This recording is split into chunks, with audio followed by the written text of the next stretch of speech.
Hey, what's up, everybody? Welcome to day 3 of the draft. Jermon McCoy just went off the board here to Oakland. We're gonna be here till about 4 o'clock, maybe a little bit earlier than that, depending on how fast the draft goes. The Cleveland Browns don't have any picks in round 4. They traded their pick yesterday to get a pick in round 3. But they do have 146, 148, 149, 152. So once we get to the 5th round, things should be moving pretty quickly. Let me put in, I think, another pick. Jude Bowery just went from Boston College. To the left tackle out of he's got a real sharp punch. To me, I thought he had a better chance of kicking inside the guards. When you watch him on the tape, you love the size and the length. I love how he does a nice job of staying square. I did not think he was an elite bender, and there were times against speed on the outside. We saw that at the Senior Bowl. Yeah, so will they trade back up? I don't know. I don't know if they might turn 2 of those 5ths into 1/4. That could be a possibility because I don't think they want to leave here with 5 extra players, right? Because they got 5 picks. I think they probably would want to leave with 3. So yeah, because they got 3 players yesterday, 2 players on the first day. So it's 5. I think they're probably trying to leave here with 7 players. So maybe take 1 5th rounder, turn 2. Maybe you use 2 of the 5th rounders and turn the other 2 and your 7th rounder into a 4th rounder. So keep your eyes on the 4th rounders. The reason why we're here, and that's because the Browns could trade back up into this. Also, the Cavs play at 1 o'clock today, a pivotal game 4 against the Toronto Raptors. So we'll be keeping tabs on that as well. 50th overall picked kid from Indiana. What do you think of the first 3 that they used and then the one that they used last night? Well, to me, I think speed was the focus. They got a lot. Kyle Lewis, Connor Lew, please. I would like Connor Lew. They drafted a lot of offensive linemen, so I don't know if that's going to be where they go. I think 3 is probably the max for them. I do think they need a tight end. Andrew Berry mentioned yesterday that he wanted to get a tight end but could not have that happen for him. I wonder if he would be interested in somebody, The Cavs play tomorrow? Okay, cool. All right, here's the Jets pick.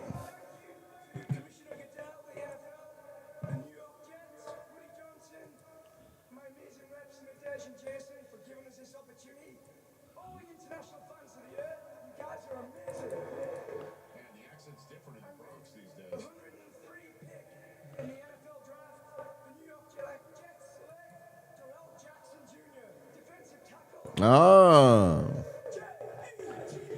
He was at East West. Big guy, super long arms on him. Like you look at him, he looks the part. His play was inconsistent at East West Shrine. You know what I mean? Like he wasn't really consistent. Didn't really excite me or get my imagination going at that bowl. But really, really big guy. Like again, if you're looking for a fun defensive tackle project, then Daryl Jackson makes some sense there.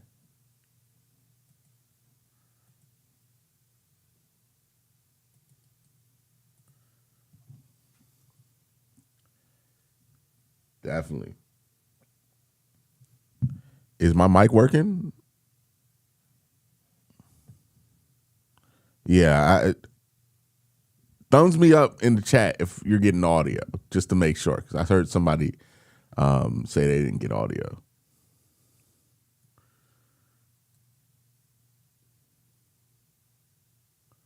Let me get a thumbs up. Yep, mic check. All right, we're good.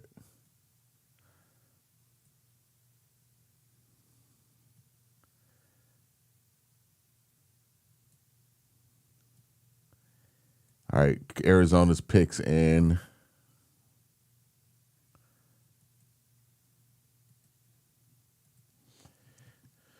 So we're going to hear what Arizona's doing soon.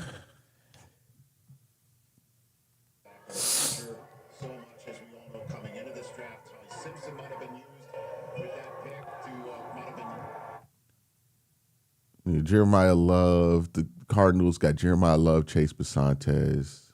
It's not a terrible draft. Offensive side to be the head coach, you thought they might try and invest in that side of the ball, and they absolutely have. When you go out and get a lineman, a quarterback, and a running back at love that you can use in a variety of ways. So they were purposeful. They went out and got an offensive head coach, CD, and they want to make this a more watchable product. Yeah, it feels like they're sneaky good, but if you really go back 2 seasons. Thank you guys for the thumbs up in chat. Playoffs, they were 5-4, leading the NFC West, headed down the stretch of the season, didn't hold it, and last year was supposed to be the year that got them over the hump. It didn't happen. All right. Talent is there. They're adding to it now. Just they're under new management in terms of head coach and Michael LaFleur. Deep into the pool, the NFC West, Super Bowl champs. The San Francisco 49ers were beaten by the eventual Super Bowl champs in the final Saturday of the regular season. Someone said trade up for Connor Lew. I think it's a possibility. Again, the Browns have a lot of picks in the 5th round that I don't think they're going to use. Got our first super chat of the day from Mr. Tidster, who says this with the $2 super chat. Any corners available that can start okay if needed? Let me look who's available. Serious hay in this draft. Let's get the 4th round pick of the Cardinals from Mexico City.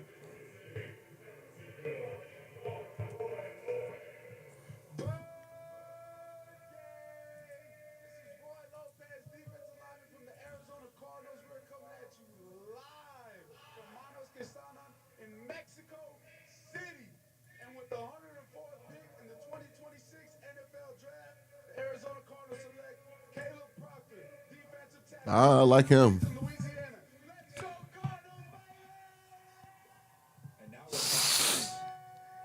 got themselves a big time interior. All right, so See the comparison, Milton Williams. The first tape is LSU. That's when you're watching somebody in a school like this, you want to see him step up in competition.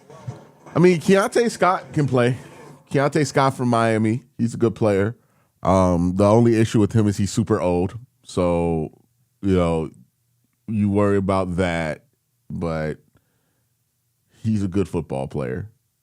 Who else is available? Nobody has a good best player available like tracker anymore. Let me see. I'm going to just Google draft tracker. I got to find better than that. Denzel, how you doing, buddy? I'm doing good. How you doing?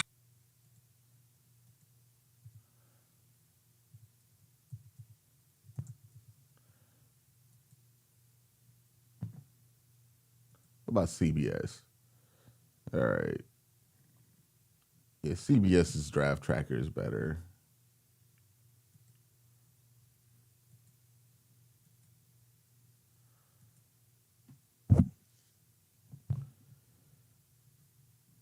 All right, so we're on the Chargers pick here at 105.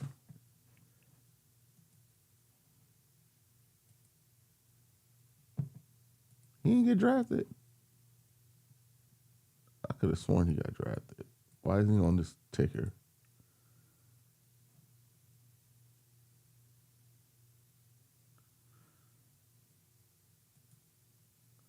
All right.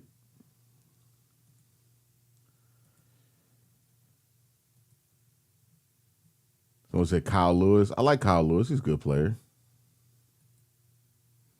He's still there.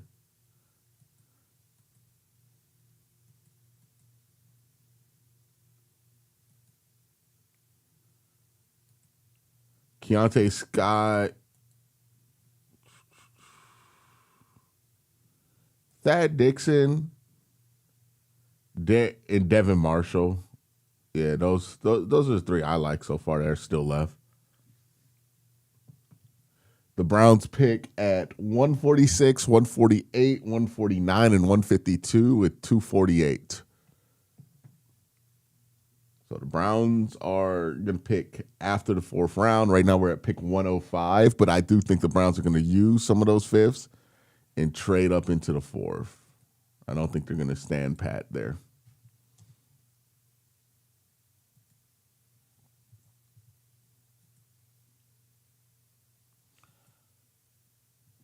All right, let me go grab some stuff. I'll be right back, y'all. Got a story to tell? That's Nashville. Your upgrade is ready, slang like my upgrade. See y'all later. Guys, look at this one. See how she sounds? You think you could beat me? Beat that? Oh!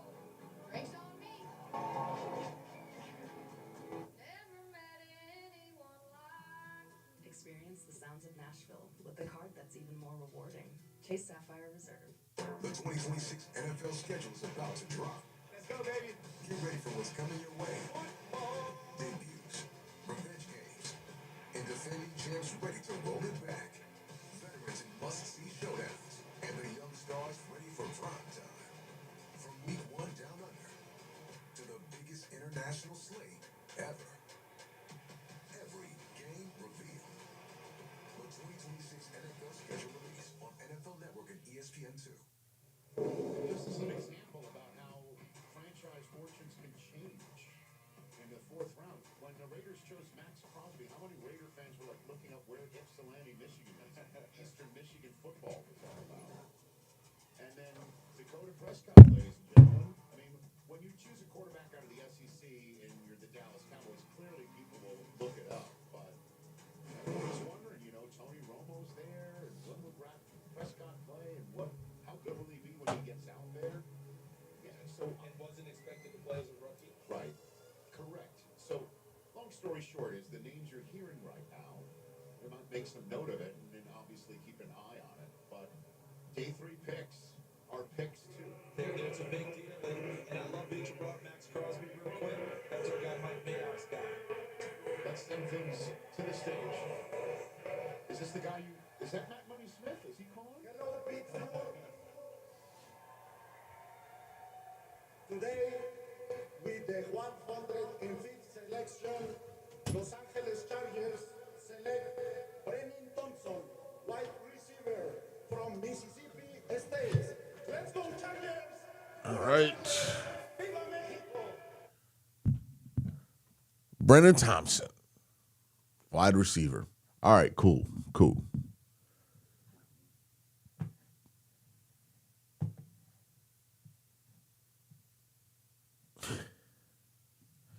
You guys looking at the cat? I guess I said I would do this, so let me introduce my cats to you. Come on. All right. This is Meow Meow. She is a orange cat. She's basically not a cat. She acts like a puppy. She'll let you rub her belly, which, if you know cats, is very rare. And she's very nosy. She's very, very nosy. This is her. So you see her rolling around in the videos. This is her. I've had her since 2017. All right, she doesn't like me holding her anymore. All right. She's probably hungry. But that's introduction number 1. The speed too, but how about O'Malley? She loves attention. Yeah, I mean. Rashawn Slater coming back at you like that. That's what you're talking about. Just keep Herbert upright. Yeah, the Browns traded their 4th round pick yesterday to get up to the 3rd round. Injury gods just kept hammering that offensive line over and over again. I mean, there were times you're talking about your 6 and 7 tackles were playing. And they still found their way to the playoffs. I did a few Chargers games, and Jamari Sawyer was playing guard, tackle. You didn't know. I remember somebody told me that, Stephen, that the female orange cats are rare. Cats that act like dogs are pretty elite. Till you're trying to use the bathroom.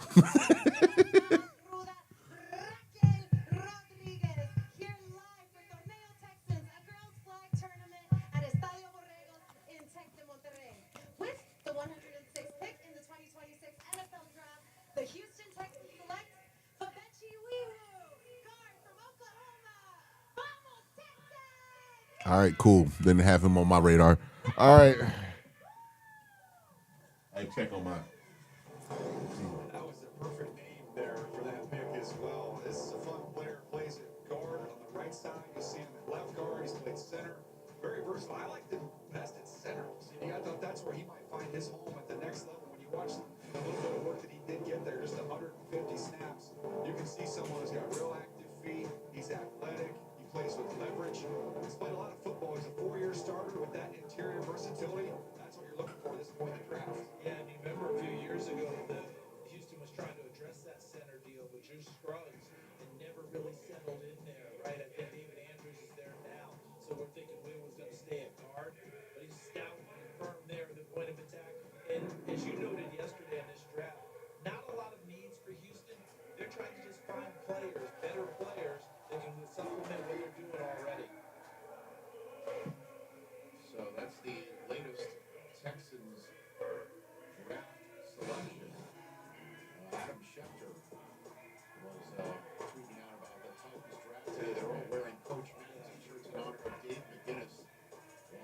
coach was the former Cardinals head coach as well. Recently passed away. And there's lapel pins throughout the weekend. Old coach Matt. Whew. Yeah, I put food out. You don't stand a chance. Yeah. Sorry about that, but I put food out. You guys don't stand a chance if food's out with her.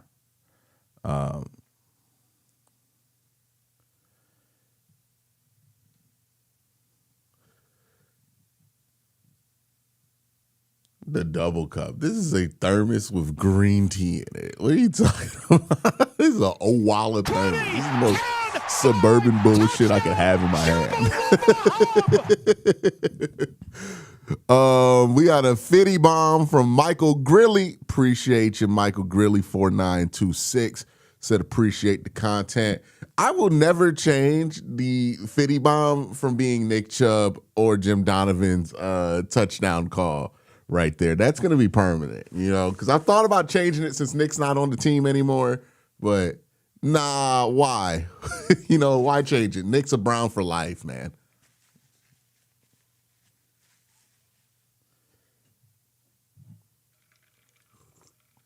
Appreciate you with the fitty bomb.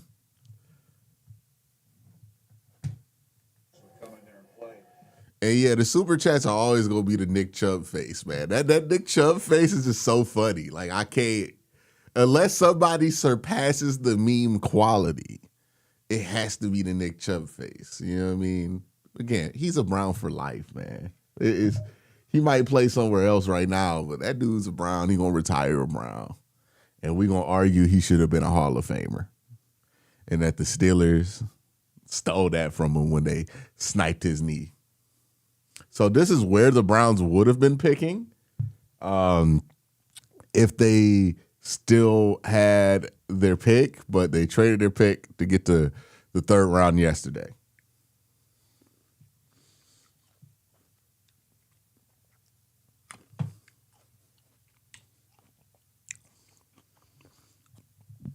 Here's the thing I like about what the Browns have done so far in the draft. There will be no excuses for quarterback play this year, man. Like, if you can't get a quarterback, this is the best thing you can do. And I'm real happy that we're in a position to where we're all in agreement that if we don't get production from the quarterback position, we can't really make that many excuses for those guys, because Deshaun Watson's evaluation has been marred with excuses. Oh, Kevin's offense doesn't fit him. He needs an offensive coordinator that knows him better. Look at the offensive line. All this stuff has marred the evaluation of Deshaun Watson to a lesser extent with Shador, right? Because he didn't have an offensive line. The wide receivers weren't that great when he played. Now there's no excuse, Brandon says this, your thoughts on Allar being drafted by the Steelers? I think Drew Allar is not going to be a bad player in the NFL, right? Like, I think he's going to be a capable quarterback in the NFL. But the one thing that's never going to change with Drew Allar is his proclivity for dumb shit. You know what I mean? Like, that's a trait that once you have demonstrated thoroughly you don't shake. You don't coach yourself out of. And that's why, like Drew Allar, it reminds me a lot of Deshaun Kaiser. Like Deshaun Kaiser with more college experience. Because Deshaun Kaiser was prone to throw really bad interceptions at Notre Dame. A lot of people wrote it off. Oh, he's just young. He's learning. Turns out that willingness to make a really bad decision in really bad moments of the game, that doesn't really go away, right? Like, if you're the guy in college that will throw a terrible interception on a consistent basis, you're probably going to do that in the NFL. Now, I think Drew Allar's floor is a lot higher than what people think. Like, I think Drew can be a low-level starter for you. And if you don't have high stakes for your season, I think you could be fine with Drew Allar eventually being your starting quarterback. The issue is that when your season starts to have stakes, you're going to be furious at Drew Allar because he's going to throw interceptions that cost you games. It's just what it is with him, right? And he's going to cost you big games. He doesn't do this when he's playing like Northwest State. He does this when he's playing, oh, they took Grace Halton. That's a good pick by San Francisco. He does this when you absolutely can't afford to, right? Like against Ohio State or against, Oregon. He's just prone to making the big mistake. And I don't think that goes away. So I don't think this is going to be another Big Ben thing. I don't think Drew Allar turns into a franchise level quarterback or anything like that. I don't think even the issue with Drew Allar is that he needs to be sat down and taught and developed. I think Drew Allar's pretty developed. He's played a lot of football. I don't look at him as a developmental prospect, and I don't think he is a developmental prospect. They got Kwesi out there for the San Francisco 49ers. But that's why the Browns been trading with them so much. That's where Kwesi's working, huh? Okay, that makes sense now. Yeah, Drew, I think people have I think people have the wrong image of Drew Allar. People have talked about him like he's this unlimited potential raw prospect. He's a guy who has a big arm that's played a lot of football, right? So there's a lot of info on what he is and isn't as a quarterback. And I think it's closer to Deshaun Kaiser, right? Somebody who is going to look good in camp, somebody who's going to get the ball up the field and move the ball pretty well during a drive. But, man, he's prone to throw some bad interceptions. And that's just going to break your back after a while. If you put him in a quarterback competition with that room that they have right now in Pittsburgh, he'll win that battle. I'm pretty sure he will. It's just he's going to throw some bad interceptions once he gets the starting job. And nothing gets quarterbacks benched faster early in the season than throwing interceptions, right? You can be mediocre. The offense can go 3 and out. All that shit can happen. Coaches still keep you in. You start throwing them damn interceptions, it's over. Especially early in the season. Late in the season, you could throw interceptions and your team's out of it. Nobody cares at that point. But early in the season, boy, coaches will bench you faster than lightning if you start throwing interceptions.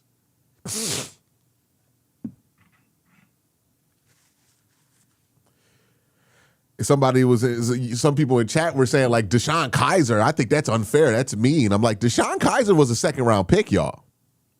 Deshaun Kaiser was seen as a better prospect when he came out of college than Drew Allar was.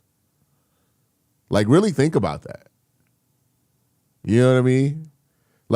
I know whenever you hear somebody comp to an unsuccessful player, everybody loses their mind. That's crazy. But unsuccessful players are good prospects sometimes. Eyes Wide Open says, thanks for all the great content, Q. Appreciate you, man. Appreciate you with the $20 super chat. So, yeah, I mean, it might seem harsh to comp him to Deshaun Kaiser, but listen to why I'm comping him to Deshaun Kaiser. It's not that I think he's going to go 0-16 or something like that. It's that I think he's going to probably have games that look very similar to Deshaun Kaiser, where Deshaun has a good amount of yards. He's able to move the offense well, but then he throws terrible interceptions. To me, he's a day one nickel. So they got Jadon Candy, another corner. He flies around. I wrote down just how feisty he was in the battle against Omar Cooper Jr. and their games against Indiana. Had a forced fumble against Mendoza and that as well. So not the biggest guy in the world at 181 pounds, CD, but man, this is a feisty, competitive kid who's going to plug in the slot. It'd be interesting to see what they do with him and Hicks, because he's that feisty type of a player as well. That'd be very interesting to see. And you remember, Jamar McCoy went first. Rex Fortune says this: Steelers will need a game-winning drive versus Baltimore in an important game, and Allar will get the opponent's 45 and throw the dumbest interception over the middle between 3 defenders. I mean, like clockwork, that's been 100% what Drew Allar has done throughout his career. Like, without a shadow of a doubt, right? That's been what has happened with Drew, right? And again, it's no disrespect. I think that's a lot better than, like, if Drew Allar's going to have a better career than most guys who get drafted today. Drew Allar's going to have a better career than, like, maybe, I don't know, Carson Beck might stay in the league because coaches like him. But I think, like, Drew Allar's a much better pick than Carson Beck. You know what I mean? It's just, show me the quarterback that used to throw back-breaking, dumb interceptions and stopped doing it. Like, show me the quarterback that grew out of that. Like, maybe you could say Josh Allen. Maybe. But Drew Allar is nowhere near as raw of a prospect as Josh Allen. Right? Like,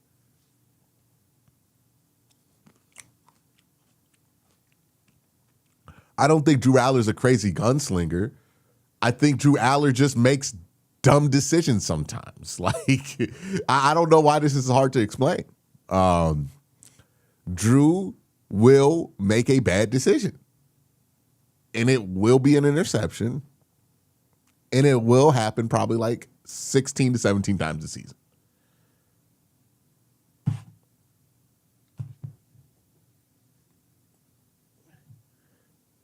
Will Howard's going to have a hard time in camp, man, because Drew Allar's arm's going to look incredible next to Will Howard's arm. And I like Will Howard. But that's a rough draw for him.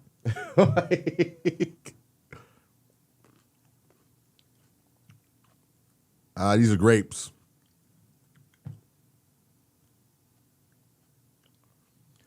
Yeah, somebody said everybody says everyone's the GOAT nowadays. That's true. That's true. Everybody's somebody's GOAT nowadays, so you can't talk bad about them. You know what I mean? They'll defend you like they're defending prime fucking Jordan. I know I sounded old. I don't care.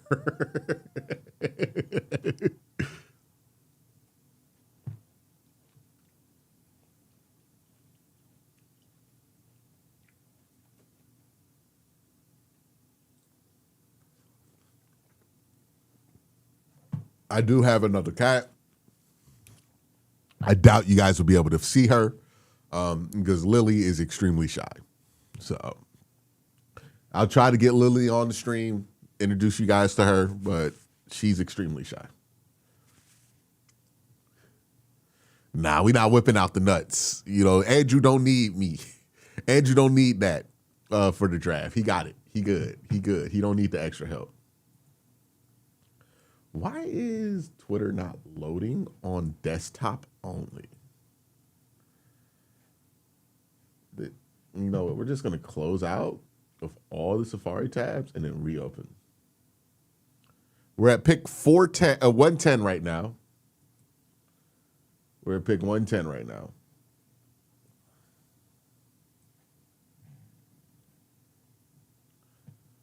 I will eventually have a dog. My girlfriend really wants a dog. So one of these days I will have to be a dog person. But right now, I'm a cat guy.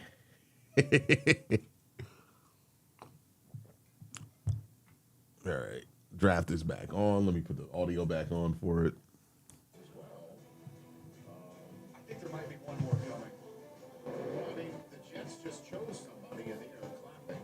And they All right, so the Jets standing and clapping. The pick's in. 140th overall pick later on in this round. They didn't want to wait. They packaged him together to the Bengals, and they're going to move up. And interestingly enough, they, in return from Cincinnati, got the 199th overall pick. So the irony that the Jets now hold the famous Tom Brady draft pick, which the Patriots used to torment everybody that was there on the screen. Here we go. Here's the Jets pick. With the 110th pick in the 2026 NFL Draft, the New York Jets select Cade Klubnik. Oh. How about this one, CD? Oh, wow. The Jets were in a quarterback market. We didn't know if they were in a quarterback market at 16 in the first round. When they come back in the second and get someone. Do you have kitten mittens for your cats? I wish. I wish I did. ever since. And Kitten where mittens. people were talking about him being part of this big time quarterback bonanza. The Jets have an interesting draft, man. Like either this draft that they have is going to be amazing or dog shit. Like, I don't know if there's an in between. They took so many players that I'm like, oh man, that could be amazing. That could also look like a huge mistake in 3 years. Like their draft is full of stuff like that. Face Disabler with the $5 super chat. Anyone worth trading up 20 plus spots for at this point? Connor Lou. I would do it for Connor Lou. Maybe Kyle Lewis. I think there's a number of guys that are worth it.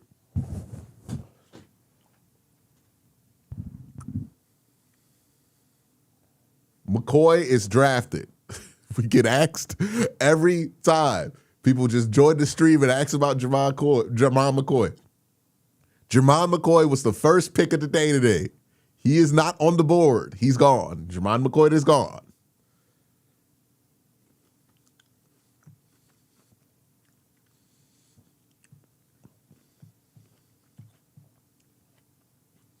All right, we got the Broncos pick coming up. Pittsburgh! I'm so honored to be here representing the AFC West champion, the greatest team on the West, but also my country, Mexico, to make the next announcement.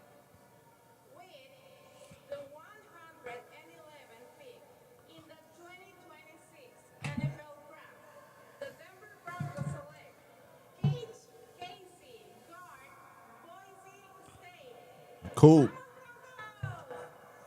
Cool. All right, so Gage Casey out of Boise State. Still some good players on the board here. Real quick, I got to thank my sponsor for this stream, PrizePicks.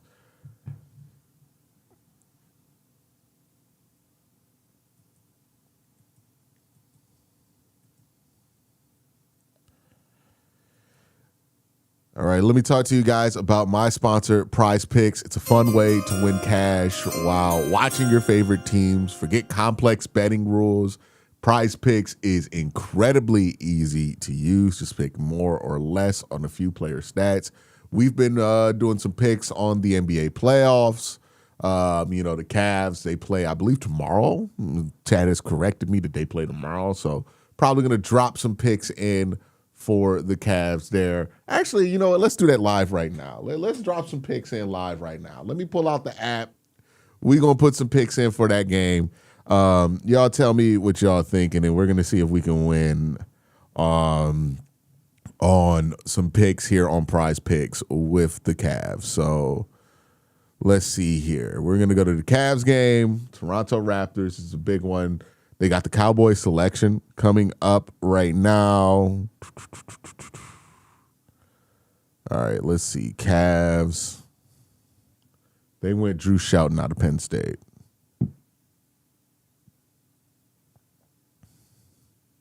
Cool. Yeah, so the Cavs play Sunday. We got more James Harden, more than 14.5 points. I think RJ Barrett's going to score less than 20.5 points. Let's see. Donovan Mitchell, 26 points. I don't know if I want to go with Donovan Mitchell, but I will go with more than 2.5 3-pointers made for Donovan Mitchell here. And then we'll go less points and rebounds for Colin Murray Boyles. So that's our lineup. We're going to do a $10 slip here and call that one in. So make sure you guys join PrizePicks. Use the promo code HMA or the link in the description, and you can play $5, get $50 instantly in lineups. Download the app. Make sure you follow me on PrizePicks at Quincy to see all of my lineups. Download the PrizePicks app today. Thank them for sponsoring this stream. All right. We had a couple super chats come in.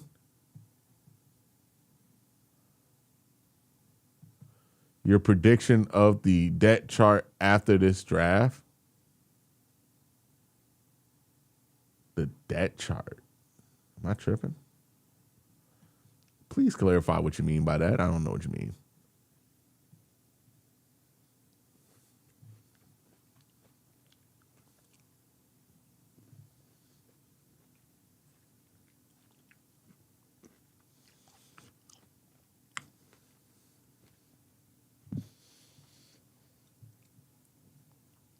All right, so we're at pick pick 113. Still a far way away from the Cavs. Oh, the depth chart? Oh, you want to know the depth chart? I was like, the depth chart? I don't know. But the depth chart, let's see, what would have changed? I mean, Fano at left tackle. I think if you're in 11P, then it's going to be Judy at the X, Boston at the Z to start. And then, I think the hope is in a couple of years you're ready to move Boston to the X once Jerry Judy's contract's up, which is good planning by Andrew Berry. But for now, Denzel Boston at the Z. And then at the slot, obviously, you will go KC Concepcion. Did anything else change with the depth charts? Defensively, it's probably going to be like Shador at quarterback, and then obviously Quinshon to start the year at running back. Defensively, well, they only drafted Emmanuel McNeil-Warren, but I think the Browns play like 3 safeties. Rotate them in. Rex Fortune, would you be surprised if the UDFA players are more exciting than the Browns picks today? I won't be surprised if the UDFA players are more exciting than some of the 5th round picks that they take. So maybe. I do think they could move back into the 4th round here. I feel like they're calling around right now. Is Nussmeier still on the board?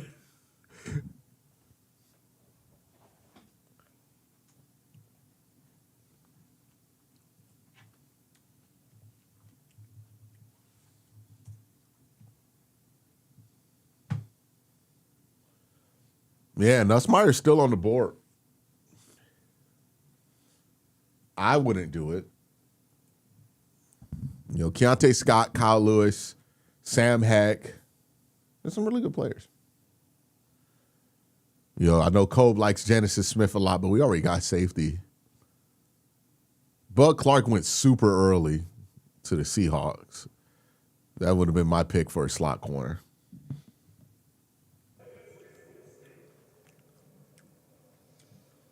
Hallo von der Christian Morgenstern Schule in Berlin.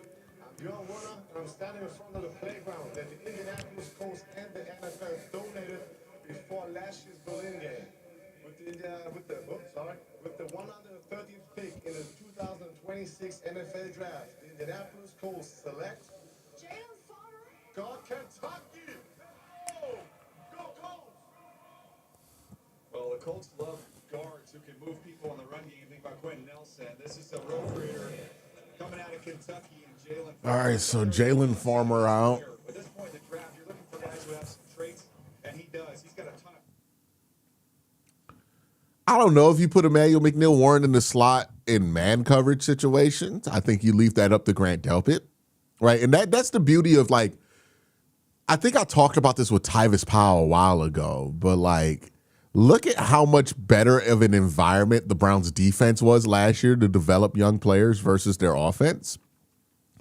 Because, like, for Emmanuel McNeil-Warren, right, it's such an easy slot in for him because all you have to do here with Emmanuel McNeil-Warren is say, hey, we know you're not the strongest man coverage guy. So, when we're expecting or when we're running man, we can throw Grant Delpit out there in the slot or at safety and just rotate you up. And then when we're doing more zone looks, then we can have you at the slot and then rotate Grant back or put Grant on the line of scrimmage. You could just do so much because you do have Grant Delpit to kind of alleviate those concerns, right? So he could do some of the stuff that Emmanuel can't, and just let Emmanuel do what he can do, do what he does best. So that's why it's so much easier for the Browns to develop defensive talent. It's because they have the kind of situation to where they can put guys in the right position to succeed. And you're starting to see this with the offense now that they've addressed it, right? Casey Concepcion and Denzel Boston do a similar thing to each other, where it's like, yeah, they play the same position, but they don't conflict because they do different things and they're good at different things. So, I like that.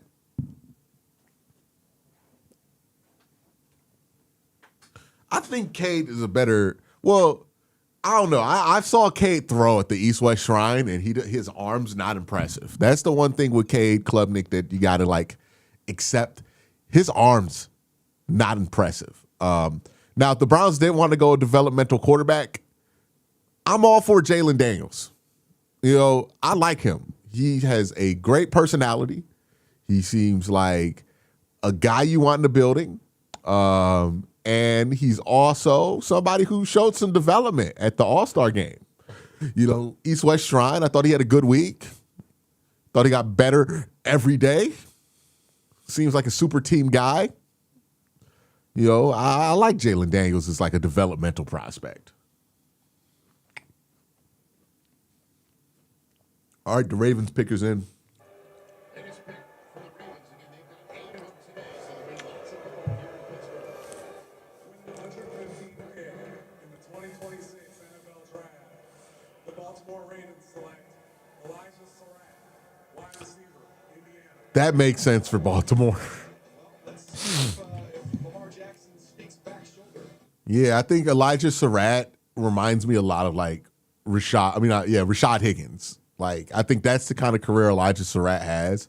He'll be a fun player for a team for 4 or 5 years. He just kind of body guys down the field. You'll see examples of it here and how strong his hands are when he just kind of boxes guys out down the field. The Ravens have a type when they go to wide receiver. I mean, other than Zay Flowers, you got those bigger body guys. And here's the thing: as much hype as Omar Cooper got late in the draft process, and I think for reasons, right, that makes sense. He's a better athlete than Elijah Surratt. But, when you watch Indiana play, they relied on Surratt more than they relied on Omar Cooper, right? Fernando was looking for Surratt when he got in trouble. And when Surratt was out, that was a big problem for Indiana. That's when they had some of their struggles. Almost got beat by a Penn State team. Obviously, Omar Cooper takes advantage of that moment, makes a huge play there. But Surratt was the go-to guy for most of that season, so I wouldn't sleep on him. I think he's going to have a good NFL career. I think that's a good pick by Baltimore. I think the Browns are going to move up. I think especially if we get to the comp section part of this 4th round, I think they're definitely going to move up at that point.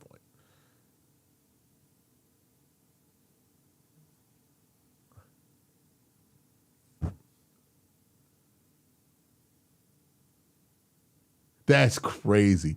Filippone went in 24 hours from hating the pick to loving the pick.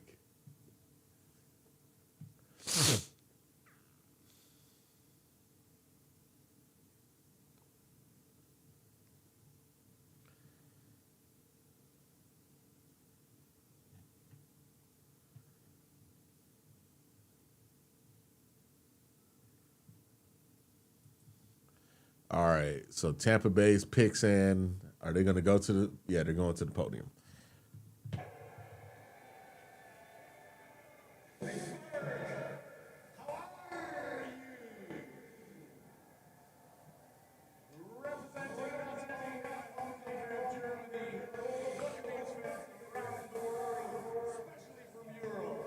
Big shout out to Germany, Spain, France, England, Wales, and all the other parts of the world. Our rockstar general manager, Jason Myers. Dude, I thought that was Todd Monken. They cut to that guy in the crowd. I was like, is that Todd Monken? Just an old white guy. The Tampa Bay Buccaneers will select, unfortunately not me, but the awesome Keontae Scott. Oh, okay, it's a good pick. Miami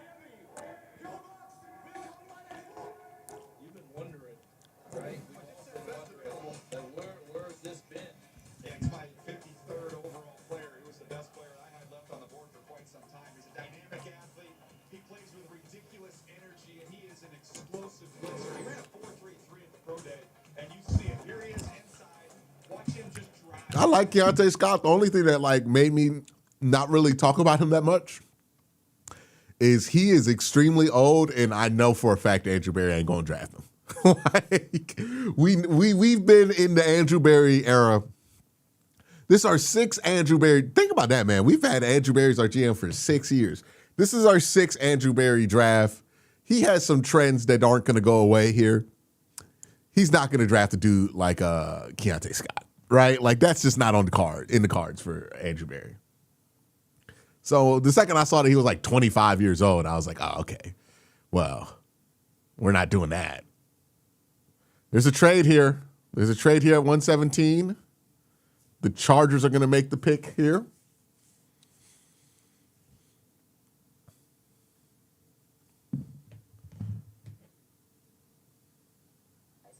Gonna need a bigger bucket. Like this one? Do you always have 2 bucket chains? I do. There's going out to eat, and then there's going all out with Platinum. Be among the first to know when tables open on Resi, priority notified. Make the most of up to $400 in Resi credit by sampling the menu over and over again. And show your friends what the hype's all about with Platinum. You guys arguing about the quarterback competition? I mean, like, yeah, we're not going to act like it's a great spot for Cleveland to have this competition right now. I would just say at least whoever gets to play this year, they don't have any excuses. We'll be done, right? After 2026, either Shador's good and we don't have to argue about it anymore, or Shador's bad and we don't have to argue about it anymore, right? Same thing with Deshaun Watson, right? If Deshaun Watson wants to go out there again, and if he looks bad, then it's him. So, that's the thing. We took away all the excuses. So whatever we're dealing with in 2026, if it's not good enough, it's temporary.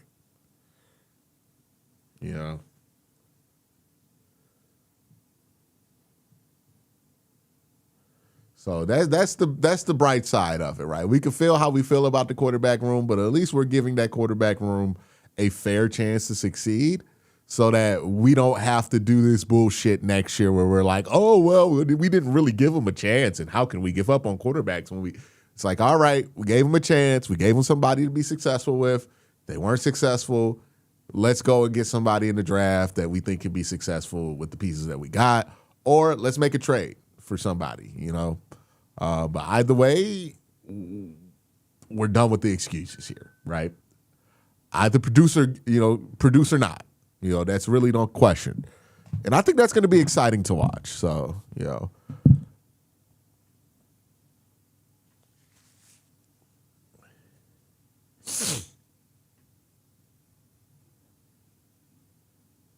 Someone said, I think God might punish us with Deshaun Watson. Has God not been punishing us with Deshaun Watson this whole time? Like, what exactly has been going on? Like, wait, if we weren't getting punished before, what was that? What do we call 2024? Wait, that wasn't punishment? It felt like punishment to me.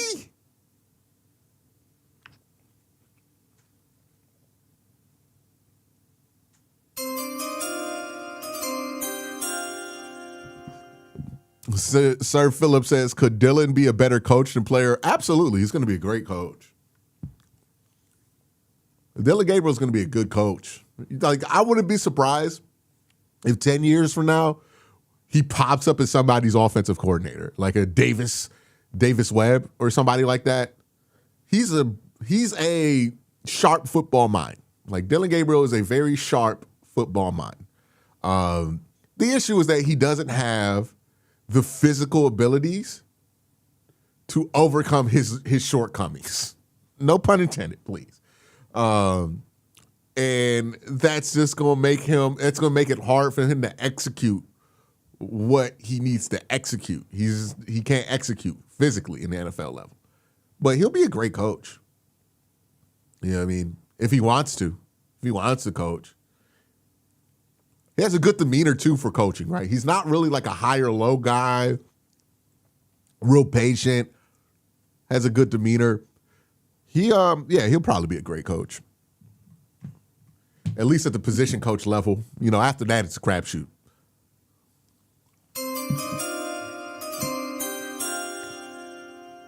The Browns should draft one of the Penn State's running backs. If they do, I want K-Tron. I don't want Nicholas. We already got kick returner.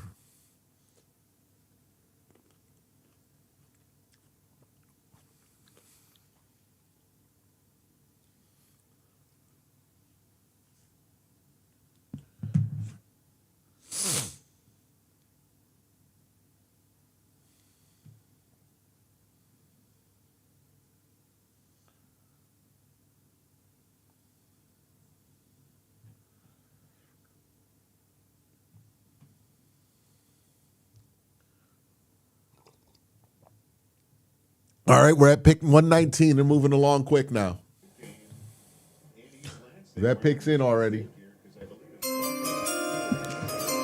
I was not a fan of Casey when we took him, but man, reading his letter and stuff, I'm rooting for that guy as a human so much. Now, I got to read that letter. A lot of people have been raving. I think Andrew Barry even brought it up in his press conference. So, yeah, I got to read that letter. Swerve? Is that Swerve? Whose house? The 119th pick of the 2026 NFL Draft, Wesley Williams from Duke. Okay. Duke had a couple pass rushers. I was curious to see who would go off the board. I thought it would be Wesley Williams. Production there on the screen. He's been off TV for a couple days, a couple weeks. Like, did Swerve get hurt?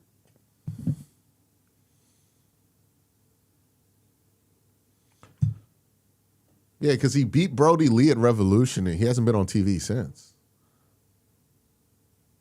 And I've even watched Collision.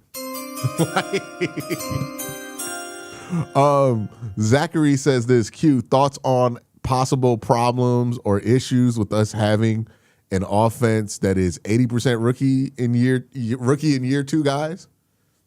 Is it 80%? I mean, like the wide receiver room is pretty full of rookies. Look, I think also on top of that, you're dealing with a new offense being installed.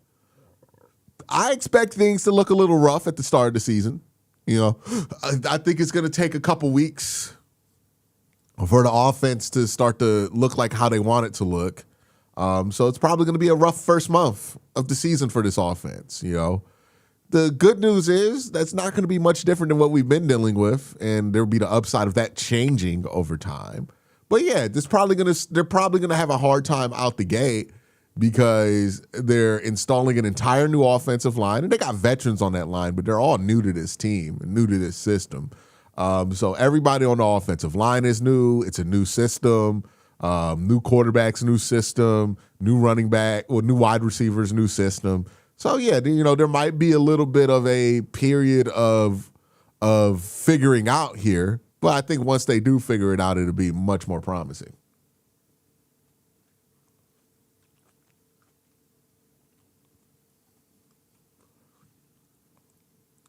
Dog, they just got them people standing out there on concrete all day. You know how much that hurts your knees?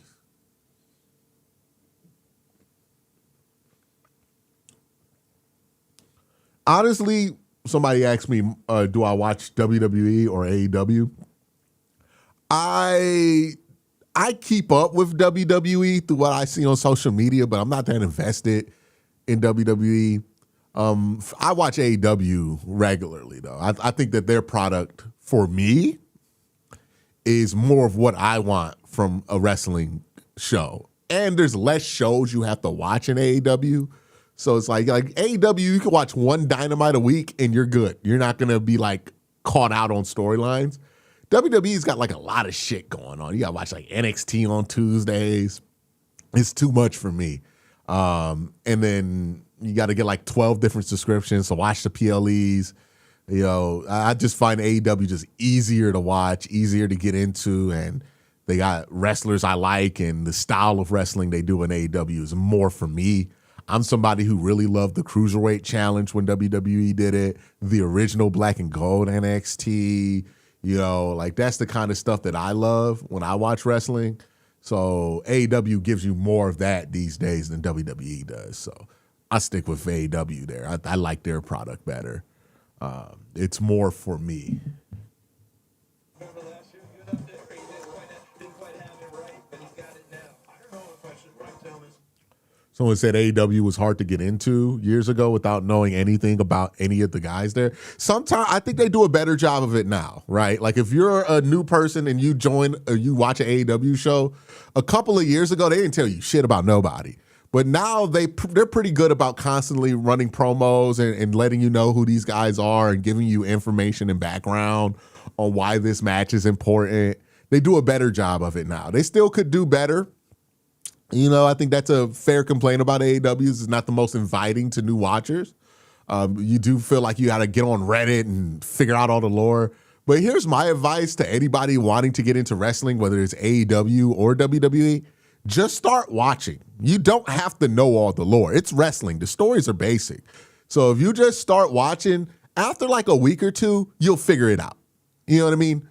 Even if they don't spoon feed it to you, if you watch after like your third or fourth time watching it for a week, you'll figure it out. You'll catch on. You'll get it there. Because at the end of the day, it's just bad guys versus good guys, right?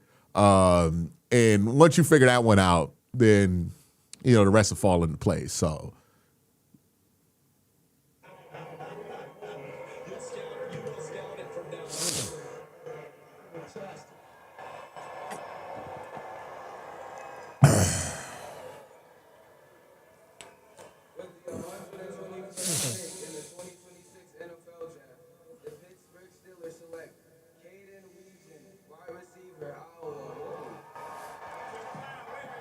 Oh, I hate that. That's a good pick by Pittsburgh. Caden Wetjen, he is an amazing kick returner and punt returner. He is awesome. Super twitchy. He was at East West Shrine. That's going to be a fun pick for them. Yeah, Caden Wetjen. No, don't sleep on that. That guy, go look at his returns. Go watch his returns. That man can return some kicks. That white boy got wheels. Okay. Like, look at him. Look, he just turned the corner, explode through. Good cut. Yeah, he can return some kicks. That man can return some kicks. He not sneaky fast. He's not deceptive fast. That boy just fast.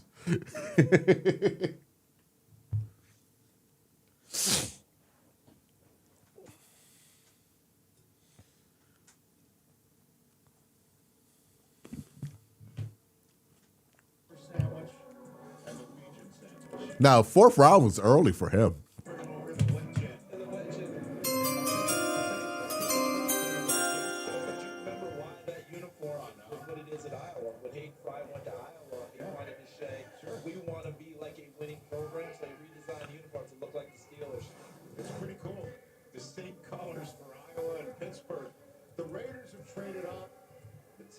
Are on the clock after that. Bears, Bills, so much going down here as the Bears just moved up to 124.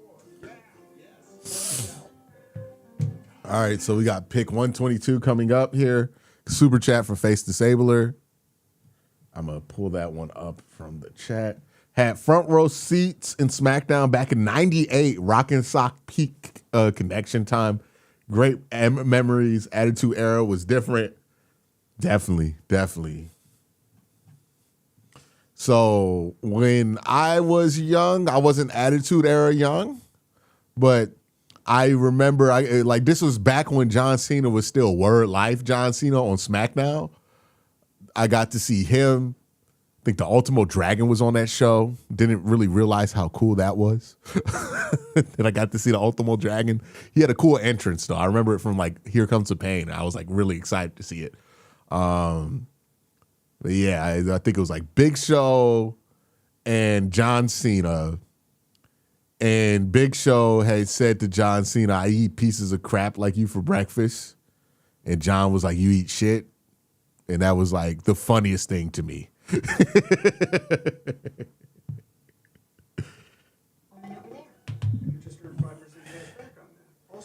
I remember that joke. Oh, man. I was like, whoa, he said shit. Because, you know, they don't bleep. It's live. when you're there, so they can't bleep it out. So that was the first time I heard like a wrestler cuss, and I was like, John Cena's so cool. We have the perfect fit for your kitchen and all-in-one laundry that saves you space and time. Find your appliance answers now at the Home Depot. Confidence isn't Oh, good times, man. one choice, Great times. one moment, one step at a time. How you feel is how you play. It starts with a click. Invisalign. Sorry, bud. Not while I read. Yeah, Eddie Guerrero was on that show. I think that was still Los Guerreros. Eddie Guerrero, that was cool. Get the nuts so we move up for a center here. We'll see. We'll see. We're starting to get to that range where that could happen. We are certainly starting to near that range.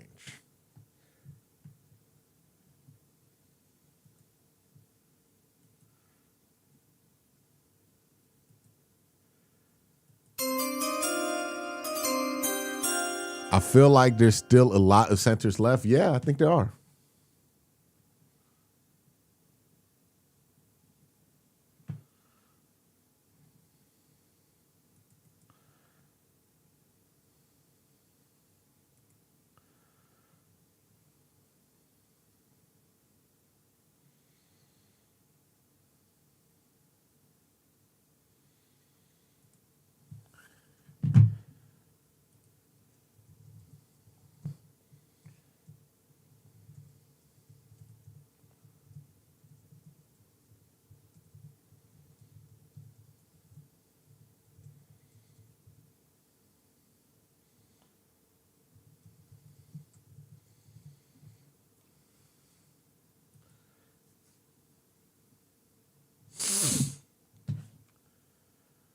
All right.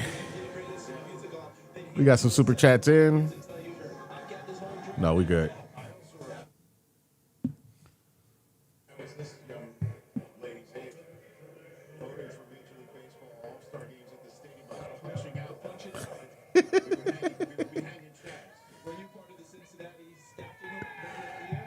Definitely not Cincinnati. Oh, somebody gonna adjust the mic for her.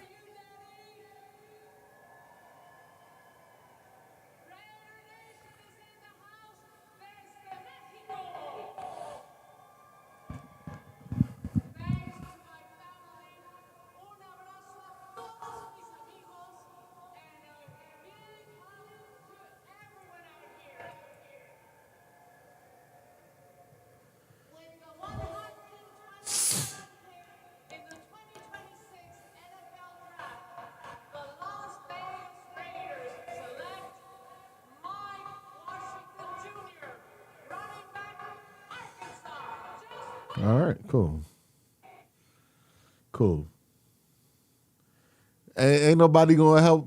Ain't nobody gonna help Abuela. You know what I mean? Ain't nobody gonna help Tia out. Just like kind of lower that mic. Why they doing her like that, man? Like, damn. Shawty was on her tippy toes trying to talk to that mic, man.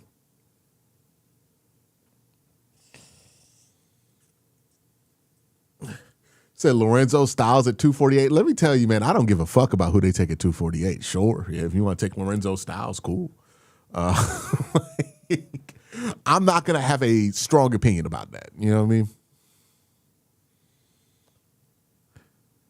Yeah, the Raiders picked a running back, and they already got Genty. Like, I guess you need a backup.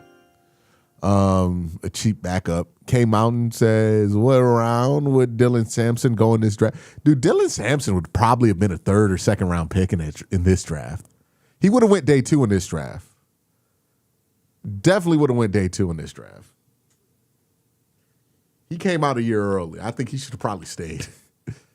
I mean, like, good for us. We got him in the 4th round because of it. But yeah, he would have went day 2. All right, got the Houston pick in.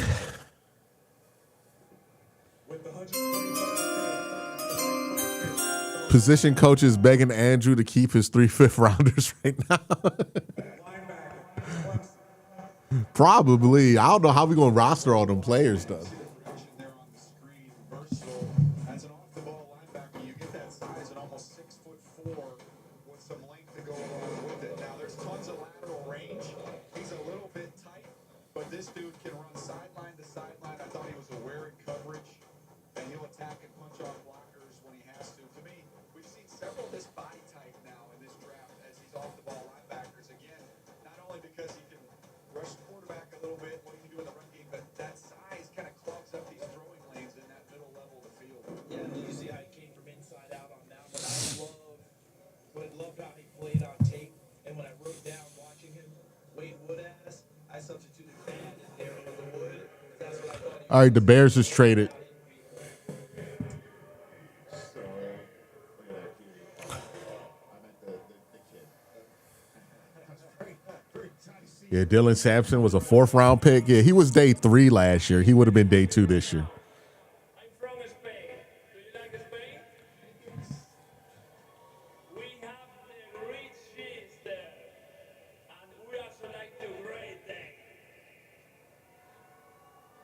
With the big 124 in the 2026 NFL Draft, los Chicago Bears seleccionan a Malik Muhammad, defensive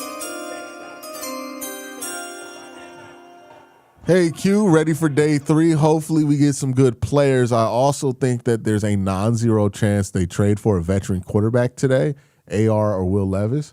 I feel like if they were going to make that move, it would have happened before the start of the draft. That Malik Muhammad just went. Okay. So I don't know. I'm not too confident about that. I feel like right now is a little late to figure that trade out. Like you could have figured that trade out yesterday. You know what I mean? Like if the Anthony Richardson thing was going to happen or Will Levis thing was going to happen or whatever you end up doing, I feel like it would have happened by now. The guy on the ground, be efficient in what you're doing. And I thought he played at a higher speed. He played a kind of a sped up guy, right? Like Malik Mustafa coming out of Wake Forest now with the San Francisco 49ers. So the Niners are on the clock right now. I wonder what's going to happen here. The Bills picked twice in a row. Are they going to have somebody come out and bring 2 picks? Or is it 2 different presentations? So it's 2 people. Let's see. And see if they divide it up. I wonder what's about to happen here. A division of labor, as my Tom used to say. There's 2 picks in a row for the Bills. Hello, everybody. This is an honor for us as Heritage NU, and we're representing all the Pittsburgh public schools in the flag and football in schools now. I'm about to say she got that teacher cut for real. Like she probably an A1 teacher, In the 2020 or she be putting you at attention. the Buffalo Bills select Scholar Bell, brother. Oh my Lord. In front of the teacher, big dog? In front of the teacher? You mispronounced Bell? Oh Lord. Send that boy to in school. Dog, what? Hit the ball in his hands and let him go. Nah. Anyone who's in Buffalo currently? Yeah, exactly. Khalil Shakir. Yeah, the ball. Let's go. This is a clone type of a player in terms of Yeah, she do got that teacher cut though. She got that haircut like you know she about to like monitor recess. She got the whistle. She about to monitor the fuck out of recess. Like-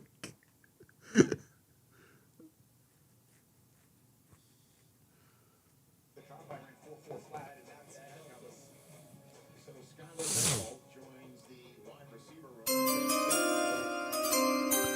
How much does having Miles help prepare Fano? Man, I hope it helps. I really hope it helps because Miles has destroyed the confidence of every guy that we've tried to put out there at left tackle. I hope it helps. My theory is that it doesn't. I feel like Myles Garrett just make you prepare for shit that you ain't never going to see before. It's like if you are, let's say your job was to prepare for natural disasters, and then like, I can't even compare it to nothing, man. Canada. And a huge shout out to my new family, the international fans. It's proof why football's not just America's game, it's the world's game. It's definitely not the world's game. Like, have y'all seen the numbers that soccer be doing internationally? It's not the world's game. It's a great game. I love it, obviously. It's my favorite game. It's America's game.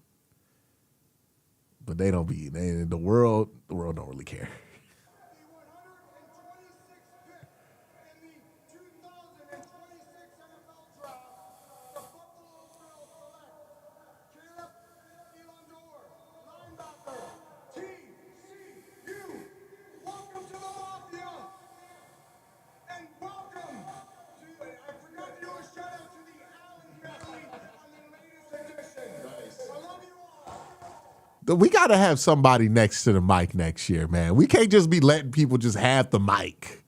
Just like, all right, say whatever. Like, nah, man, we got to have somebody back there. We got to have Suge back there telling people it's time, brother. You've had enough. Let's go. Like, do they monitor the people announcing these picks before they go out there? Because what's stopping somebody from being shit-faced and going to that microphone on national TV? So it said if I were announcing the Browns pick, how would I announce it? With the whatever pick of the draft, the Cleveland Browns select, and then get on out, bro. I'm in and out. I hate people when I go to self-checkout who take forever at self-checkout. Like, you ain't got your shit together. We in and out, man. We getting out.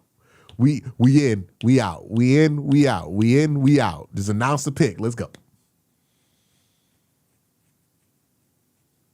Nah, I'm not going to put a show on for the national audience. They don't know me. Why do I need to put on a show? These people don't know me. I'm just a random dude to them. What they don't want to hear from me. They want to hear what the pick is. I'm going to give the people what they want. This the pick. Browns got this player. Like, yeah, this pick is sponsored by PrizePicks. You know what? Bam, another ad read for you.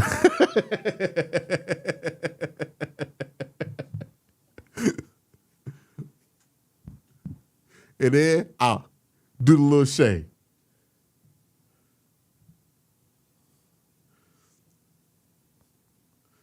So it says, shout out my channel while I'm there. Nah, see, that's how you end up taking too damn long. You throw one thing out there, now you got to throw another thing out there. Here the pick, bro. Here it is. This pick 158, we took a linebacker. All right, let's go.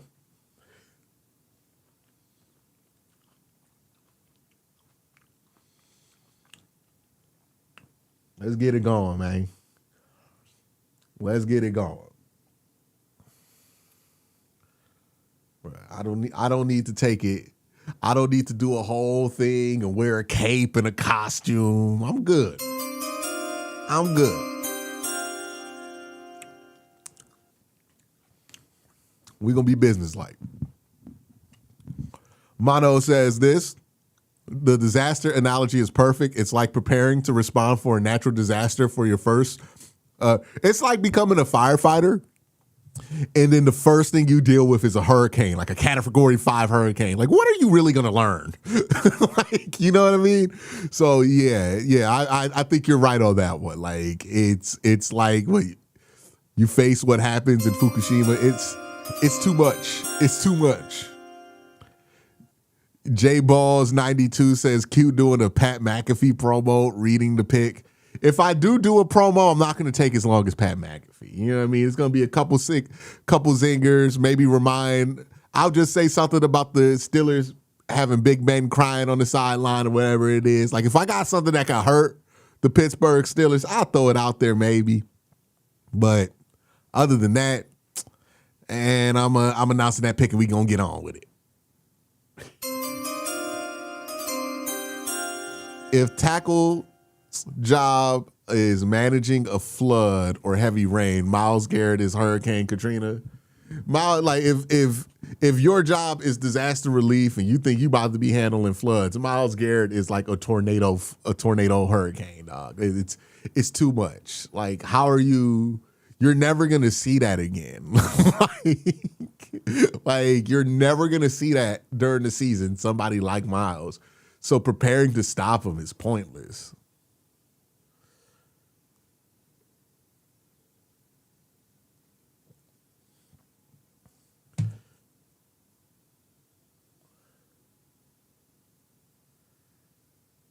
I'm not gonna do analysis while announcing the pick. They family watching that shit. That's crazy.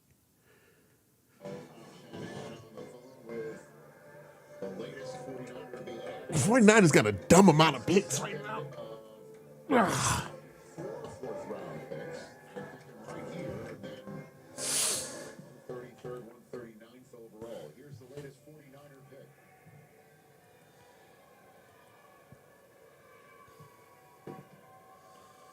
With the 127th pick in the 2026 NFL Draft, the San Francisco 49ers select Bengals took Connor Lew. Washington. So Carver Willis and Connor Lew just went. It's interesting to see how they announce. Charles announces a guard. You see all this You got to throw in a have a good day and even better night after the pick hearing at the end of the video for years. Yeah, man. If I say that to a national audience, like the people who watch this channel will get it. There will be a lot of confused people watching the draft that just think I'm weird. Like,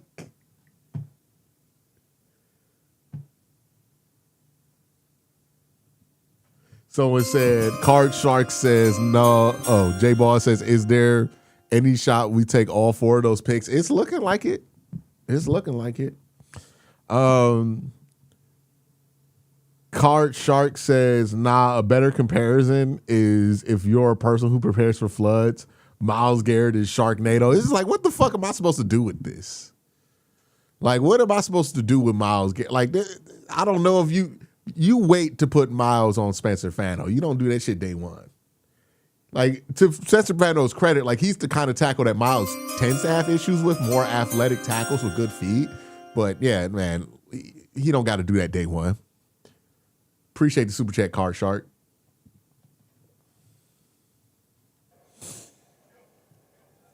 Hello from London, Ontario. My name is Mike Stenny, and I'm here at Joe Cool's with the 128th pick in the 2026 NFL Draft. The Cincinnati Bengals select Connor Lew, center, Auburn. That knee, I wonder what that knee's like. Guarding Myles is like being a Waffle House cook who can put down your average drunk customer, and then John Jones comes in causing problems. I don't think we need an analogy for Myles Garrett. Guarding Myles Garrett is like guarding Myles Garrett, dog. It's not fun. Nobody wants to do it. Like,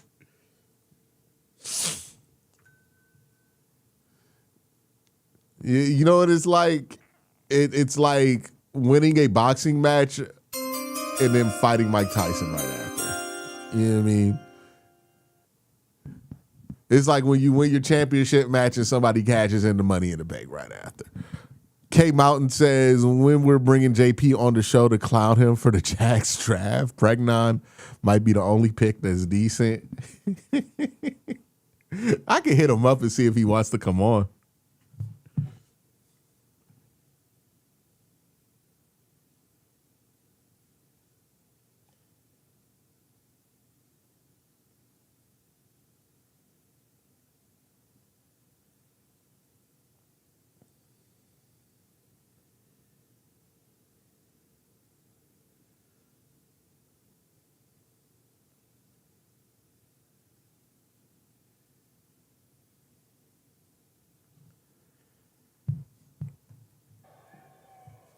First of all, I want to thank the NFL and the Carolina Panthers organization for having me. Such a blast. You guys are the best. And now, big shout out to the second international fan, the second most international fan from the Carolina Panthers. It's my little dog, Frida. She can't be here tonight, but she's here with me in my heart. All right, let's get to it. I trust in Dan. So, with the 129th pick in the 2026 NFL Draft, the Carolina Panthers, division champions, select Will Lee, the third defensive back, Texas A&M. It's only 13 likes. Y'all gotta get that up. Andrew Berry ain't trading into the 4th round unless you. Well, I mean, like at this point, it's kind of like a waste of time. Like we're almost at the 5th round, anyways.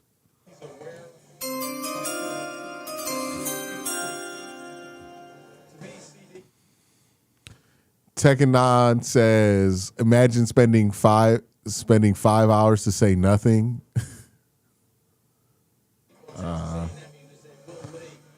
People light up. They really like this young man and like what he brings to the program. So many great athletes out of there. 16 picks left. We are rounding the end of the 4th round, and then the Browns have 4 picks, basically back to back. First half. Now we've got the second half of the draft, 257 overall pick. And this draft, by the way, Denver owns the last 2 picks. So I don't know how they decide who Mr. Irrelevant is. Just that's a big decision. It is. I mean, Mr. Irrelevant gets a whole thing to do. At any rate, the latest choice, the Miami Dolphins' 130th overall pick is in. Saints are currently on the clock at 132 overall. Chargers got another pick coming. To the Miami Dolphins select Trey Moore, linebacker, Texas. Go Dolphins! So another one we're paying attention to how he's announced, right? He's an off-the-ball linebacker. Is he going to be an edge rusher? He's done a little bit of both. Started off the ball, then you see him get more. So I went Trey Moore.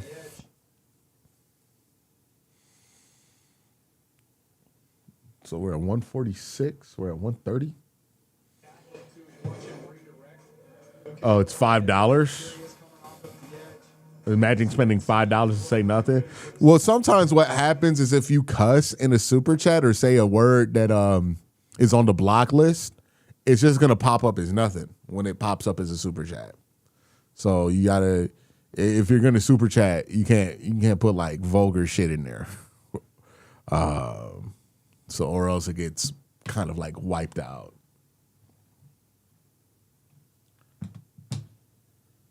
With the 131st pick in the 2026 NFL Draft, the Los Angeles Chargers select Genesis Smith, Arizona. They selected him in more of the Deuteronomy section of the draft. But I love Genesis Smith and what he can do as that center fielder. He's got the range, he's got the frame, and he's very aggressive to now. Now you got to dial some of that down. He's got to just come to balance, get guys on the ground because he's ultra aggressive. But that Arizona secondary was stacked. I've already seen a couple of them come on board. All right, tank for Bo Brungard. I don't think you got a tank for Bo, right? Is Bo still in college? Is he still at YSU? Let me Google that.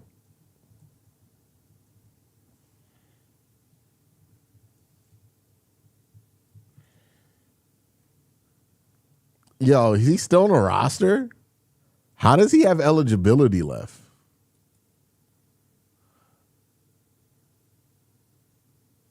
Yeah. Yeah, I guess he's still on the roster.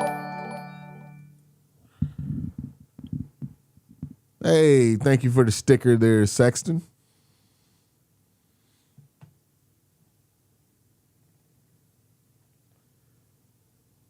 YSU ponied up some NIL money to keep him. I thought they were going to lose him. Maybe I'll try to get to a game this year. Get to the Ice Castle. Still no Garrett Nussmeier. What positions are you hoping for in the 5th? Honest to God, I don't really care what position you take in the 5th because at that point, it's not really guaranteed that that player is going to make an impact in year 1. So yeah, I'm less strict on position right now. Yeah, he turned down a lot of money from West Virginia. Yeah, I'm the only one that can cuss and say vulgar crap. Nussmeier is still there. Does anybody need a quarterback before us? San Francisco, Atlanta, Indiana, New Orleans, Dallas, Miami, maybe. So Miami, maybe. No. Probably not. Yeah, probably not.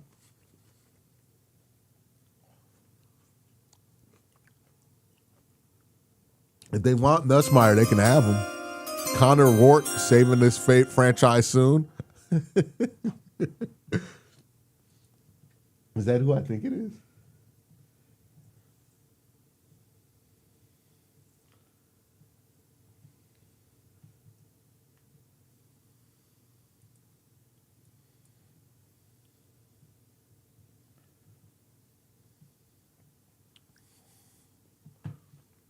That'd be funny if we took John Michael Gillenberg.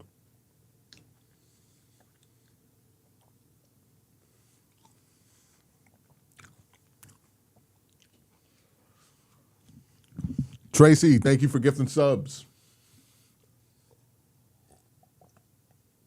And Devin Marshall, I like Devin Marshall. Devin Marshall's good.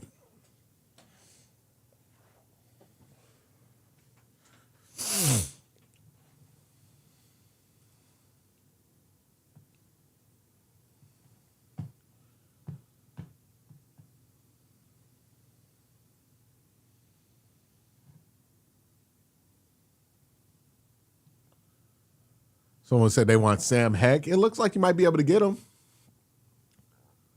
I don't know. Maybe Baltimore takes Sam Heck. We'll see. We'll see. I'm going to use the bathroom real quick, though. Exactly. Okay, just be my dad.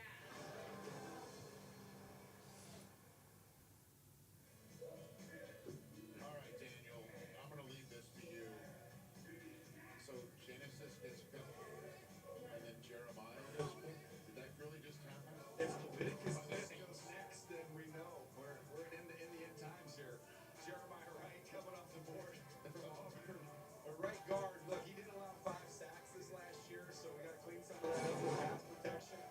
But in the run game, he can really, really unearth guys. I mean, you watch his ability to just get them up and get them off their spot. To me, that's one of his strengths. So you're drafting for what he does in the run game. To me, I think you got a little bit of work to do. He's a converted defensive tackle, so you're going to need some more time with him in pass protection. Yeah, and there's time for them to do that. And Kellen Moore and with him doing Mickey Loomis, being physical is a big part of what made the scenes for the Saints when they were doing that. Remember what Sean Payton did with that interior group in order to help out Drew Brees. We have a trade. The 49ers just got a 5th and 6th next year for the Ravens to hop up almost 21 spots. The Niners have another 4th round selection coming up shortly on the clock, and so we'll hear some boos shortly. So lots of trades in this 4th round, lots of activity going on today. I'm curious if some of that is they feel like it's getting ready to fall off for some of these teams. They feel like we just want to get in and get these guys right now. So we're setting things to the stage. Then the Falcons are up, Colts, Saints again, Cowboys, Dolphins, Niners. Then the Bengals finish up the 4th round.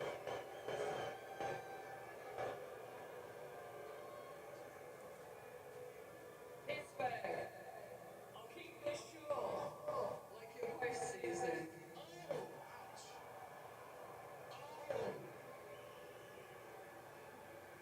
With the 133rd pick in the 2026 NFL Draft, the Baltimore Ravens select Matthew Hibner, tight end, SMU. All right, a little bit of smoke with that draft selection. I love it. Announcement. Absolutely love it. By the way, we went from Genesis, then we went to Jeremiah. Now we are in the New Testament with Matthew. Okay. Maybe I'll take the note for my next attempt to follow. Matthew Hibner, they're coming out of SMU. They use him inline, they use him flex as well. He can pluck the ball outside of his frame. He's not a big make you miss guy, but someone who spent those 4 years at Michigan before he spent those 2 at SMU. He's 24 years old. To me, just someone that at this point in the draft CD, I think you got to make your hay on special teams is where he finds his home. Yeah, and we need to bring in Frank Reich, the offensive coordinator at the Jetson, for this discussion with the theology school, so he can help us out on this one. Remember, Hibner was a Michigan kid, right? 4-star recruit, crowded tight end room in Michigan. He goes, he gets it done at SMU, and it's all good goes. They went Matthew Hibner. Okay. Point out they did not take a in his college translation. And if you're just in the 20s, you're just sitting there. Baltimore Ravens. There you go. Well done. All right, 134. I'm just taking notes here. The professors are. We're about 12 picks out. You can start to see us on the bottom of your screen. I think once we got to the harp where you were the head, I mean, the Packers have got to go back to that spot. There's only one thing that would be better for me, Rich. If we brought in Lurch on the harp support. Atlanta's picks in. Family reference, sir. By the way, I played basketball. Stetson did Ted Cass, and we played Lurch. So here's your best available. There's a lot of great value on Love that. to know. Kyle Lewis, Ian's gotta do some I'm homework just on like, Kyle what is Lewis. going on here? I think he's just a heck of a player that you can plug in and help your defense total. And I think there is great momentum for him. So there's a question mark for me about what is going on and why he's still out there. The Falcons and Matt Ryan is fired up. Yes. Wouldn't you just love just one time for a pick to be announced in a room and everyone just sit there? Look at that. TJ, That's just just go. This is his guy. Yeah, he's really pumped. They set the tone for the organization, remember. Ian Cunningham, new general manager there. We're going to go to Madrid for this pick. I don't know if that's what Matthew's saying. But he's pumped. He's president of the Atlanta Falcons. Matt wanted to go to work instead of stay up here with us. You think it's nuts? You know, he's like, that's too. If they take a quarterback, and if Kevin is the guy that I think he is, it's either Nussmeier or Luke Altmaier.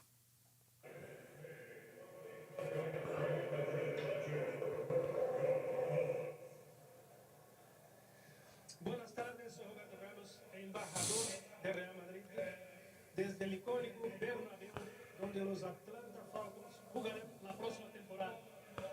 With the 134 pick in the 2026 NFL Draft, the Atlanta Falcons select Kendall Daniels, linebacker, Oklahoma. Okay, so they took a linebacker. Okay, Kendall Daniels. They must have had a good experience with him. Einstein jokes here. I put that one to bed. Okay. Kendall Daniels is a linebacker safety hybrid. Use him in a lot of different areas. You'll see him walk down over that number 2, over that slot receiver. He had a hit in the Michigan game, man. That makes you sit up in your chair a little bit. He flies around and smacks people. 5.5 sacks in 2024. This is the guy who, again, there's that hit. That was what I was just referencing. I mean, he was flying around in that ball game.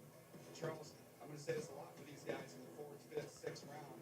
Get on the field on special teams, carve out a role for your team. When you get in sub situations, 3rd downs, that's what he's going to do. Yeah, the way people are mixing and matching and playing to the strengths of different guys, and you plug them out there on the field, and they get that little. It looked like the Browns about to pick 4 times in the 5th. I don't know what they could use those 5ths on. Like maybe they could have traded up early in the 4th, but now it's like they're gonna have to use those picks.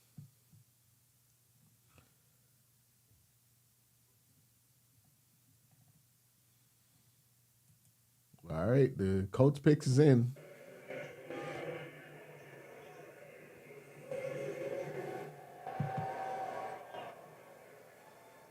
First of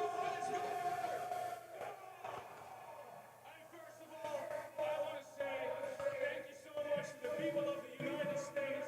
You are such a great country, such great people. Thank you for everything you have given to me. You guys here in Pennsylvania like the Dutch. So how about we do this one in Pennsylvania Dutch? Met de 135e selectie in de 2026 draft van de NFL spelen de Indianapolis Colts Bryce Bencher, linebacker, Oregon. Bryce Bodinger, okay. Redrafts. I think that's the worst. See, you know what, man? That guy had the right idea. He did his fan thing. He had enthusiasm. It took about 30 seconds. That man had the right idea. You know? That's how you do it. That's what it should be. Just get out there, get your shit in, thank who you want to thank, you know what I mean? Do your thing, shout out where you're from, shout out some people, and then get that pick out and get out of there. Hey, in and out, you know what I mean? Because let's be real, that moment's not for us on TV. When somebody's up there, that's just a special moment for them individually. Someone said the 5th's going to be Anthony. I feel like if it was an Anthony Richardson trade, we would have found out by now.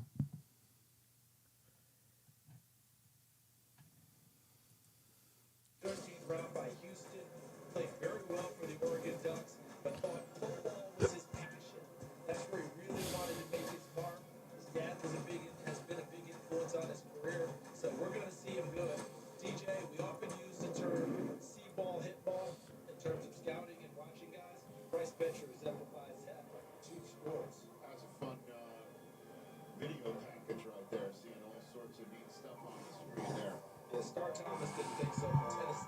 Saints, Cowboys, Dolphins, Niners as we make our way towards the 5th round here on the Someone said it's going to be Haynes King. Maybe. Wouldn't be the craziest thing in the world. Again, it's 5th round pick. I'm not going to get too passionate about it either way.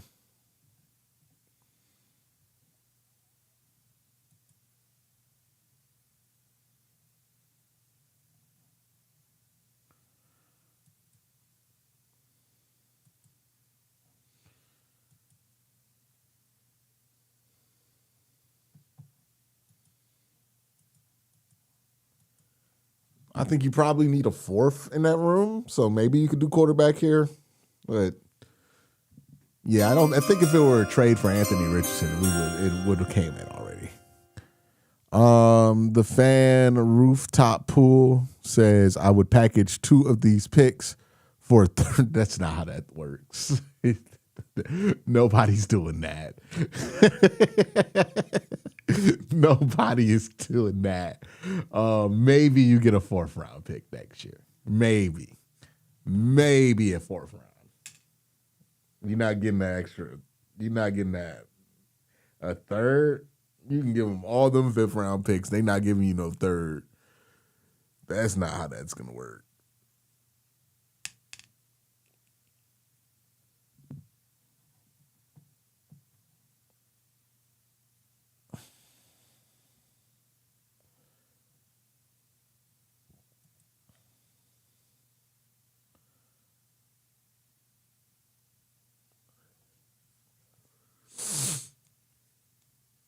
Why do people I don't get the Taylor Green love. I just remember watching him play at Arkansas and thinking he's just bad.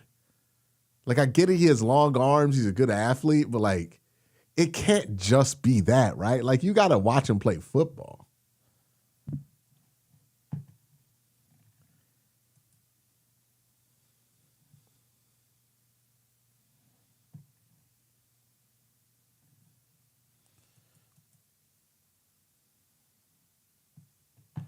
All right, so the Cowboys have selected LT Overton.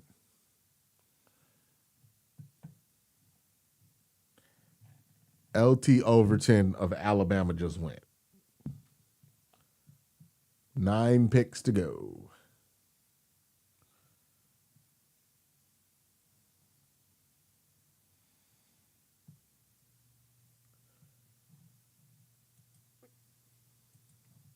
It's the 5th round, you know what I mean?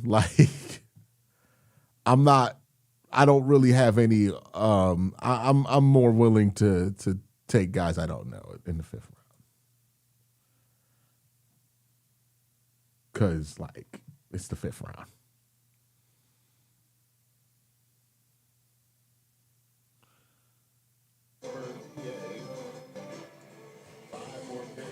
Kyle Lewis would be cool.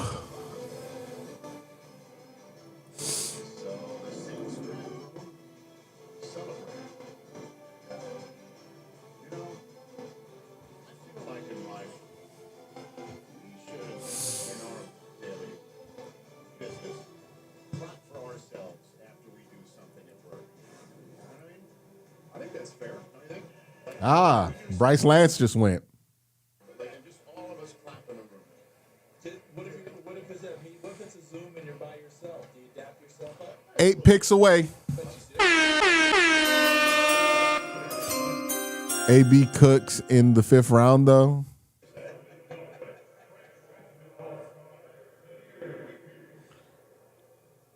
I think I kind of like the Saints draft. Basketball and French national team. With the 136th pick in the 2026 NFL draft, the New Orleans Saints select Bryce Lance, wide receiver from North Dakota State University. Yeah, I think I like the Saints draft. By the way, a French New Orleans Saints fan, that's dope. That's actually kind of dope when you think about it.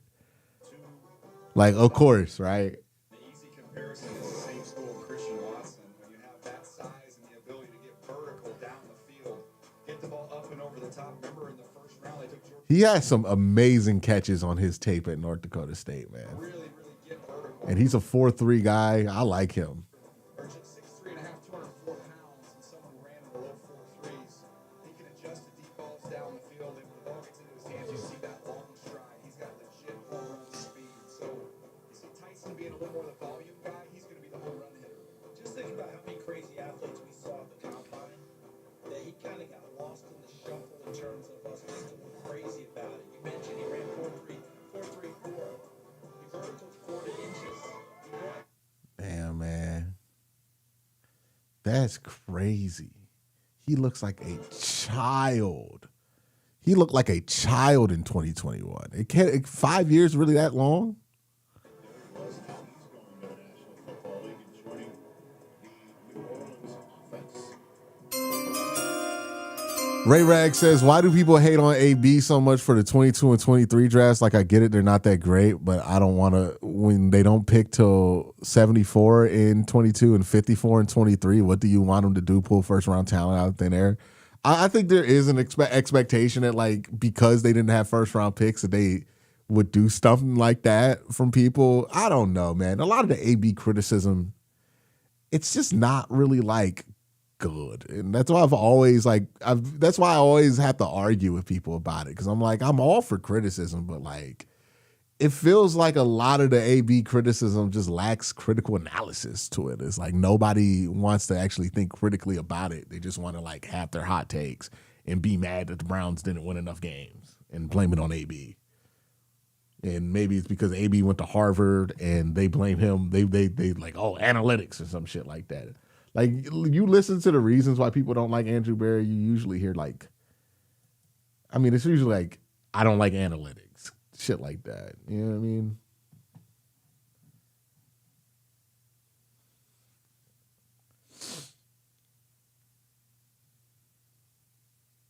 See, like this guy, the Browns then spent what, they signed 3 starters in the offseason, and then they just drafted Spencer Fano. And he's like, what are you talking about? The offensive line's a fucking joke. It's like, what are you talking about? They just addressed it. When they finally had the resources to address it, they addressed it. What are you upset about? You're just upset. like you're just trying. You're trying to make it happen. It's not. I don't get this whole blaming Paul DePodesta for all the stuff in the draft. I don't think Depot was involved in the drafts, man. Like, this is the same exact type of draft that Andrew Berry had last year when DePodesta was here. You know what I mean? Like, his draft philosophy hasn't really changed that much. He listens to his coaches, he lets them pick the grocery list, and then he goes from there. You know, this is how AB's done things since 2020. It's not really changed. So I don't really buy the idea like DePodesta goes and then all of a sudden that changes something for Andrew. I do think the absence of Kwesi and replacing him with Catherine, that's where it changed, because I think that moment right there is where the drafts start to get dramatically better for Andrew Berry.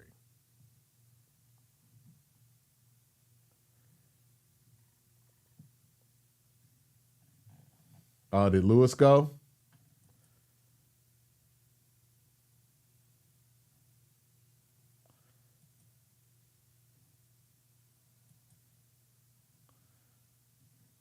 Yeah, Kyle Lewis just went to the Miami Dolphins.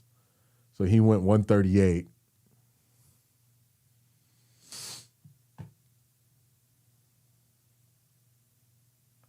I don't think DePodesta had influence there. Like, there's nothing founded that DePodesta was influential in the decision-making process for players. Nothing suggests that. Everybody I've talked to who would know laughs when you bring up the whole DePodesta thing. Like, they don't understand it either. It's just a conspiracy theory. Like, he had no impact over the player personnel side of it. Maybe you could say he set up some things where it's like, oh, these scores are important, look at that. But he's not in the draft room suggesting players to get picked. That's not what DePodesta's job was. Ever. It was never that, you know?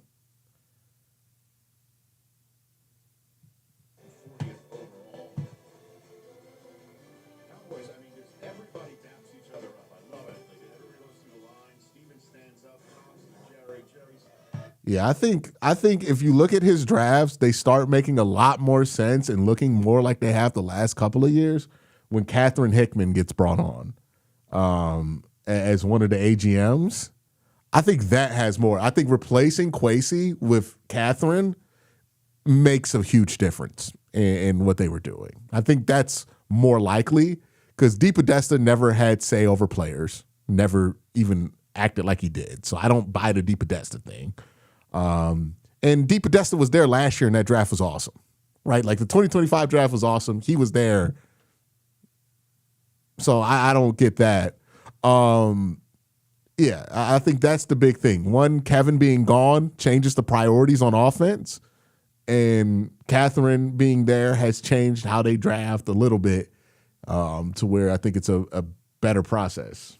In the 2026 NFL Draft, the Dallas Cowboys select LT Overton, defensive end, Alabama. Now, to me, when you watch LT Overton, if you're an LT Overton fan, you're going to talk. DePodesta's job was, here's how I put it, and here's how it's been described to me. DePodesta's job was simple. He put processes in place. So, remember when the Browns got that study commission for quarterback? He would provide that. Like, think of DePodesta as research and development as far as how the Browns operate. But he's not somebody who's involved in the day-to-day operations of the team. So if the Browns are a building, right, he puts the plans together for what the building should be like. He's like the architect. Everybody else is the construction company that actually makes decisions on the property about what the building is going to be like and be built like. He gives you a concept. Everybody else takes that concept and then turns it into something more usable in reality. So he's not really impacting the day-to-day stuff. Maybe in the larger overreaching things, there's certainly some influence there. But if we're talking about individual draft picks, he has nothing to do with those.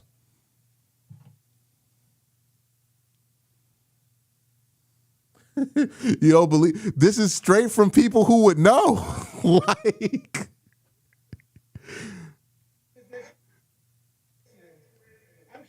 I don't know what y'all think DePodesta was doing. And at this point, if DePodesta was doing more, like, what's the incentive to lie about it? It's obvious that that's what his role was. I mean, like, you can look at what he did, what he said, it all matches up.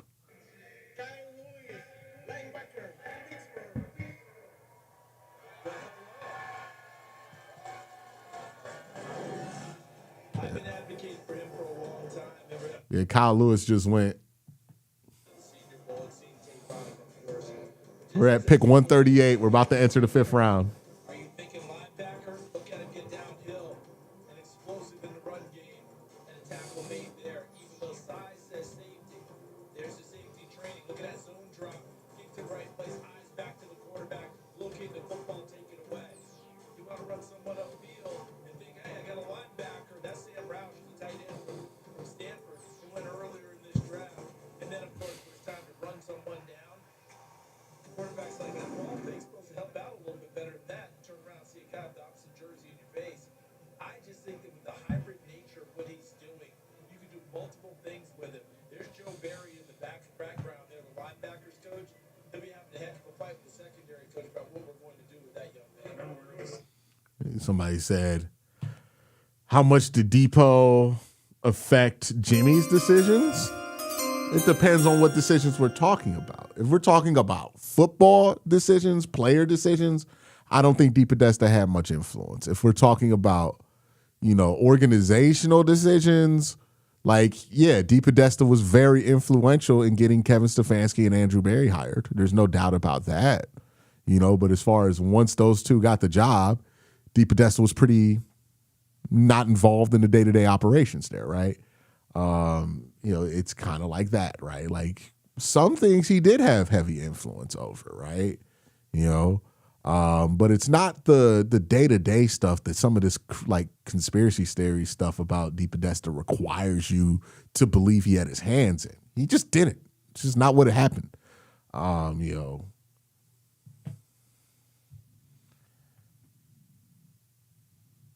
Like whenever you hear somebody talk about like the Browns are very analytics based and they do a lot of like testing and stuff, how they go about job interviews, like that stuff's definitely DePodesta's fingerprints are all over that. But, DePodesta's not standing in the war room saying we need to take this dude in the 4th round. Like he wasn't the de facto GM. Like that's not what was going on. Yeah, DePodesta lived in San Diego while he was doing this job for Cleveland. He was remoting in before like work from home was normal. So yeah, he remoted in and he was I think at the end after they hired Kevin and Andrew, I think like after year 2 of Kevin and Andrew, he was basically work from home and part-time. That's been impressive. Final pick of the 4th round from the stage here. Cincinnati Bengals. Well, that is not a camera shy kid. Yeah, see, this ain't, if I go up to announce a pick, I ain't doing that, man.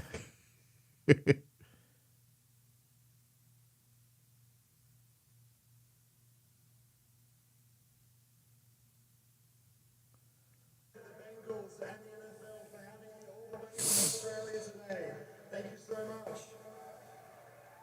I also want to give a shout out to my Bengals fans back home and all around the world. This one's for you.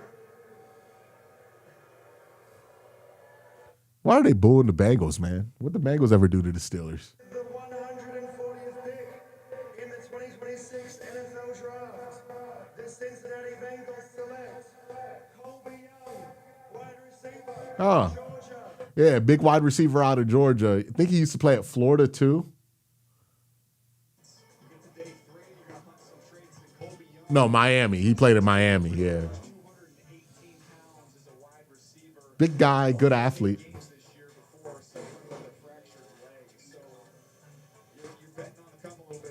All right, we're in the 5th round.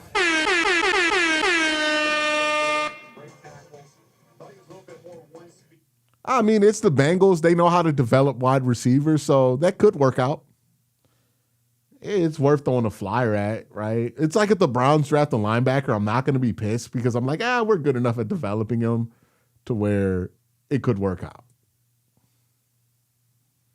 And that's the best you could hope for in the 5th round, right? These aren't guys who are even guaranteed to make a roster nowadays. So, it could work out would be great.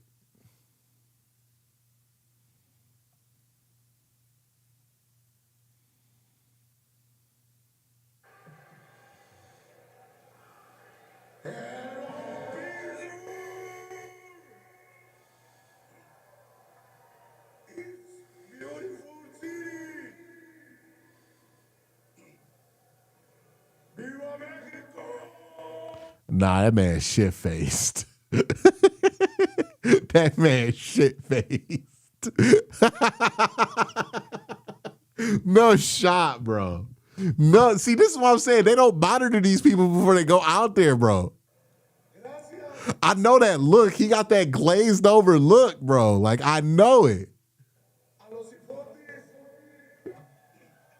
Like, he looked like he about to put his arm around me in the bar. Like, I know that kind of drunk, dog. He about to put his arm around me and, like, talk to me like he's my best friend, dog. Like, it's that kind of drunk, bro. I'm sorry.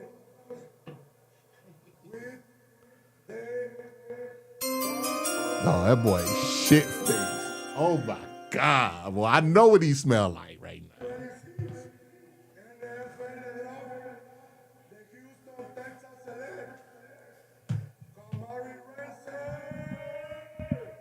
Like, like he's so drunk, bro. He about to put his arm around me, be like, me and you, we not so different. Like,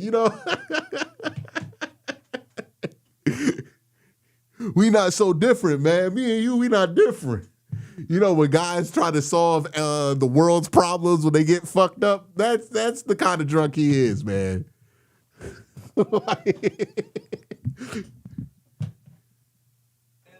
Holy crap. They aren't putting these people in a green room and monitoring them? How do you think Vrabel's therapy is going? Ooh, boy. That's going to be a process. Hey, look, hot take right now. I think Mike Vrabel's going to have to miss a couple weeks in training camp. And that's going to be another story that pops up. That's just a guess off the top of my head, off my gut, that he's going to miss some training camp. Browns coming up soon.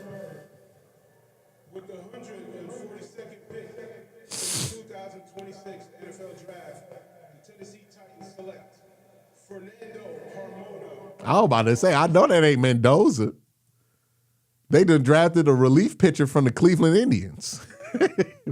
Wasn't his name? No, that was Fausto Carmona back in the day. Well, he changed his name, but it was Fausto originally.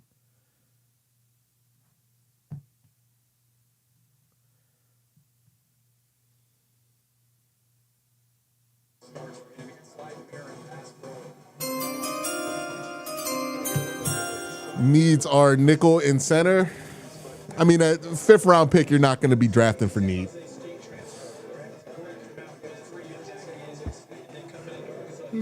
I think the Browns are going to use these picks. What else are they going to do?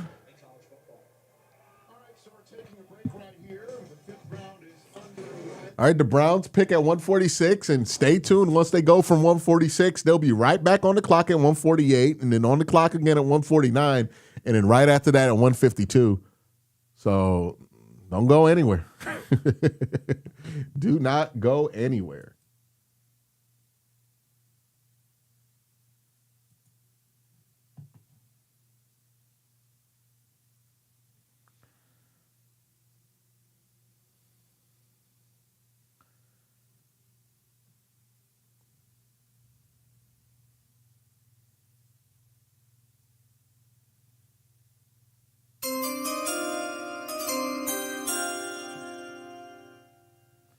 Thoughts on Jeff Caldwell with one of these picks?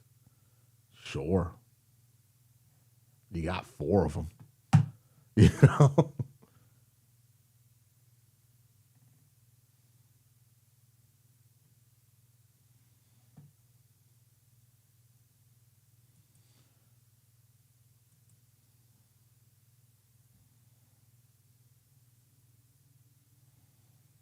All right, the Browns are on the clock. Did they trade up? Did the Browns trade up?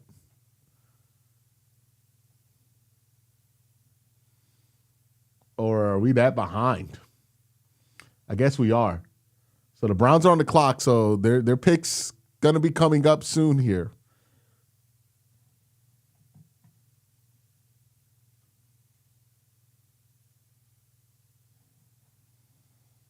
I mean, Brian Parker's here. Sam Heck is here. I think a couple guys you could put at center to compete are here.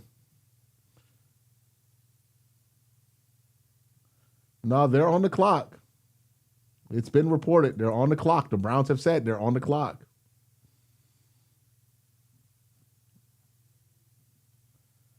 Yeah, like go check the Browns' Twitter. They're on the clock.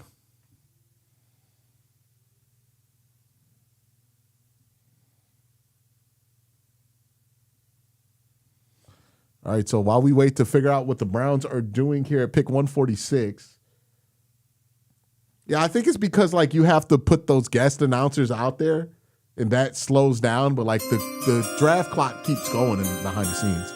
Someone said 4 quarterbacks, Dan Rowe, maybe, but lock in. Alert, man your battle stations, man your battle stations, man your battle stations.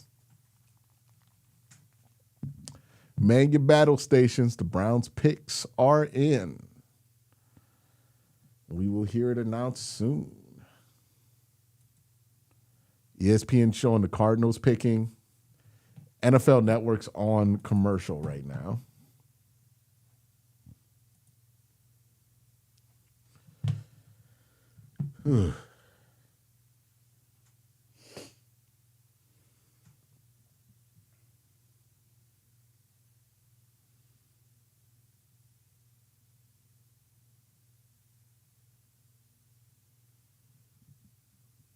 All right, so the Cardinals pick is in. It looks like we're about to get an announcement soon. Research Hospital, stjude.org/runrichrun to donate whatever you can. We're going to talk about it a lot later on. The feature is amazing. And I'm wearing the suit jacket right now. See? The lining, special stuff. Very nice. And also, there you go, ladies and gentlemen. I'm not wearing my St. Jude pin, so ready for the rest of the Run Rich Run afternoon.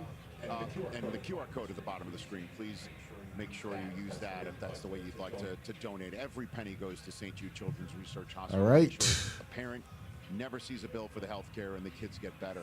So let's talk about the quarterbacks already. The Jets chose the only one of the day so far. Kate Klubnik was the one off the board. They're making me nervous here. I think they might go quarterback because there's a reason that NFL Network right now is talking about quarterbacks, right? And I don't think Arizona's picking another quarterback today. I don't think that the Chargers are picking a quarterback today. You look at Cleveland, maybe they're just like producing the show and they're thinking maybe Cleveland's a team to take a quarterback here, and that's why they're getting into this segment. But remember last year, it kind of tipped us off the Shador being picked because they came back from commercial and started talking about Shador a lot right before the Browns picked.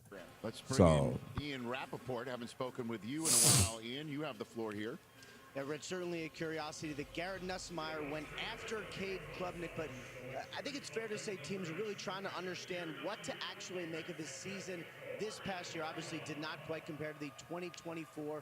Was dealing with oblique pain and abdominal discomfort. Really, all right, make it battle station.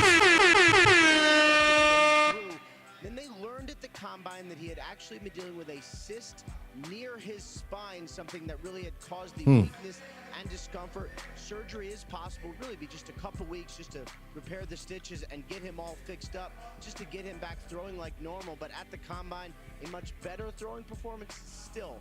I would say a little odd that he has not been selected as, especially because most teams believe he would be a good backup quarterback at the least. So Reggie Virgil just went.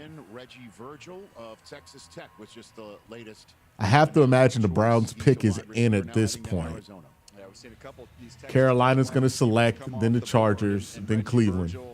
Charles, you know they want to throw the ball in that offense, and someone when if you're here, make sure you hit that like button. Be kind. He ran. I was a little shocked. He ran 4.57. So Reggie Virgil just went Texas Tech. We're waiting on the Cleveland Browns to make a selection here. Cardinals pick just announced. Carolina's about to hit the stage. Then you've got the Chargers, Browns, Commanders, and the Browns again.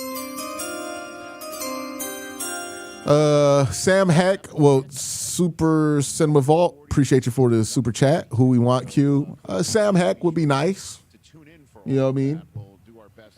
I would like a guy who could compete for center. We kind of reach the casual conversation portion of our draft day every now and then. We're back from Pittsburgh in a moment. All right, they're going to commercial again. Let me mute the audio so we don't get copyright claim from like a song that pops up or something like that.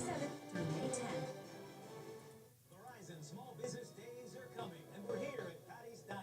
Ever since Patty's Mango Cheesecake went viral, business has been booming. Yeah, Brian Parker, Devin Marshall would like Devin Marshall. Justin Jolly would be fun. It's a great day to be a small business. Verizon Small Business Days are coming. Score a meeting with an expert today. Yeah, Justin Jolly, Sam Heck, Matt Golbin from Michigan State would be fun here. Brian Parker would be a good pick here. What else is on the board? Zane Durant. I would like Zane Durant. That would be a good selection. Did Landon Collins go? Did Landon go? All right, we got a new member. Congratulations.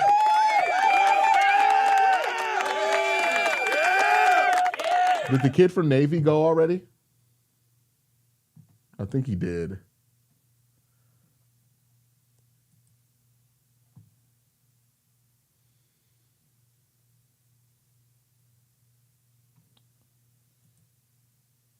Edge-wise, there's nothing really there for me. I mean, you could get Logan Fano. You can get Spencer Fano's brother.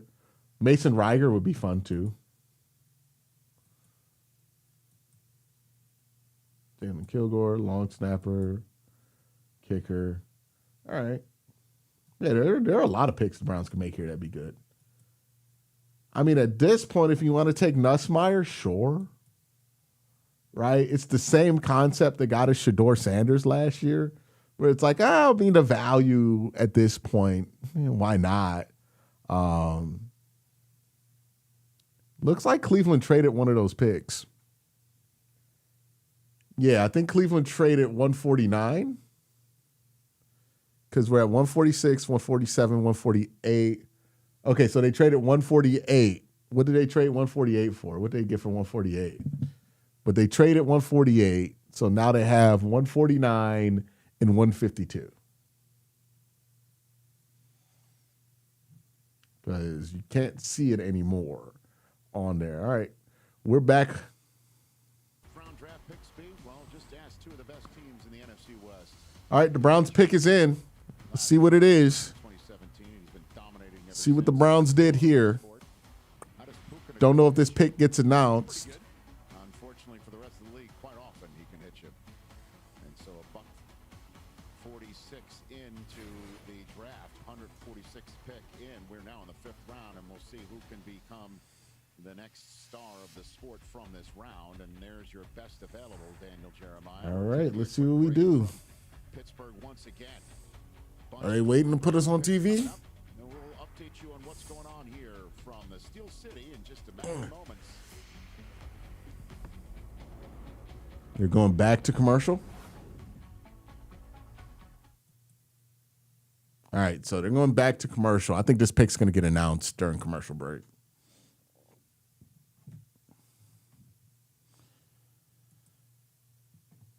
Let's see here.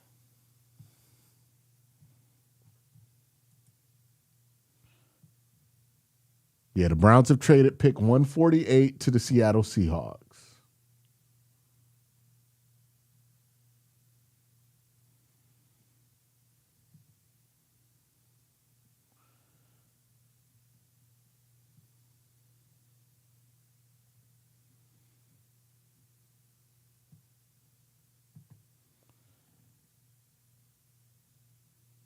All right, they took Parker Brailsford out of Alabama. So that's their center that they're going for.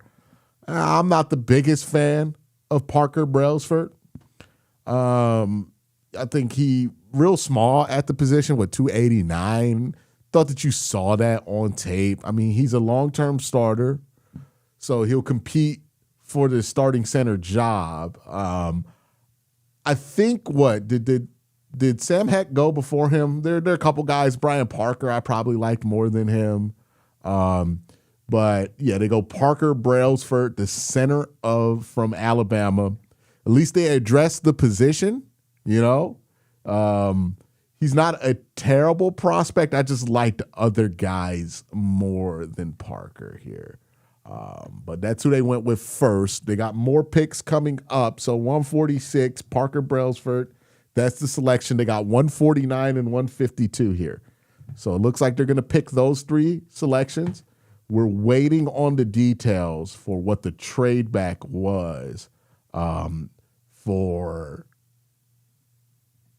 waiting for the details for what the trade back was for them in the 5th. All right. We got an alert. The Browns selection at 149 is in, and they're going to take Justin Jefferson, Alabama linebacker again. So Alabama players back-to-back for the Cleveland Browns. Justin Jefferson. I literally, ironically enough, we just talked about this, right? Some teams, some positions, you give them a lot of leeway. When it comes to the Cleveland Browns, I'm going to give a lot of leeway to them at linebacker. Don't really know much about Justin Jefferson, except Jefferson except for he has the same name as the wide receiver. But if Jason Tarver likes him and he thinks he could turn him into something, then I'm willing to work with that. That seems fine to me, right? Like Tarver's reputation as a developer, as a linebacker coach, if he thinks there's something there, then there might be something there, and we're going to let him cook there. So that's the selection at 149. We'll get more analysis on that in just a second as we wait for more picks to come in.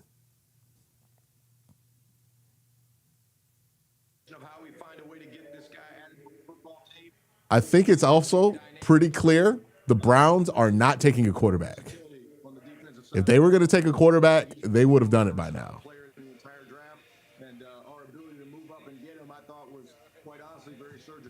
Yeah, if they were going to take a quarterback, they would have done it. With your next pick in Malachi Lawrence, and I mean, I think it's cheating when you have institutional knowledge like you guys did on him.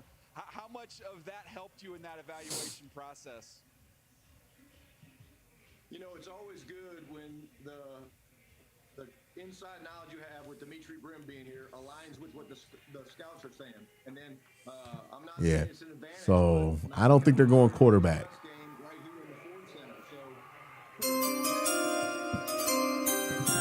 Super Cinema Vault says, Q, our offensive line is complete. Yep, they got a center.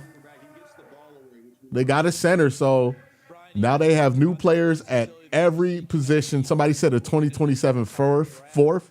That's solid return. As an off-the-ball linebacker, has been an edge guy at Michigan. Devin Moore is a corner who has like safety build and can do a number of things, especially coming off the edge. And LT Overton, who's listed as an edge, but also has versatility to swing inside. How is that diversity of players? Yeah, Alfonso says the Browns traded with Seattle and picked up a 2027 fourth. Probably going to be a late 2027 fourth, but that's pretty good there. That makes it easy for us, but hard for the defense. You look at a guy like Barham, who again, he's elite off. All right, so who's on the clock right now? I imagine we're close to 152 being announced here soon, just not on TV. He can play some 3-4s. He's a little bit of a big end, which we love. And again, unfortunately for us, Quentin Williams and Kenny Clark and those guys can't play every play. So a guy like that's got huge upside. Well, and part of the reason why you're able to talk to us right now is because you don't have a pick till the 7th round. It's because you flip your 5th to San Francisco for linebacker D. Winters. Do you feel that the moves that you've made in free agency, as well as so far in this draft, have addressed your needs on defense?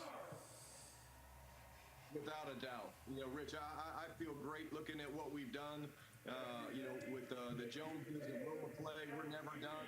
We're always looking for other options. All right. Without a doubt. We've secured this. All right. So we're just waiting for 152 to come in. Then I'm going to bring in some guys. And we'll talk about each pick individually. But, yeah, I don't think the Browns are taking a quarterback. If you thought they were going to take a quarterback, I think they would have done it. I think they would have did it early if they really felt that way. Maybe this last pick, 152, they say, oh, the value's too high for Garrett Nussmeier. We got to take him here. But I think that if they were going to do it, they would have done it by now. That's my 2 cents on it. I could be wrong there, but I think if they were going to do it, they would have done it by now.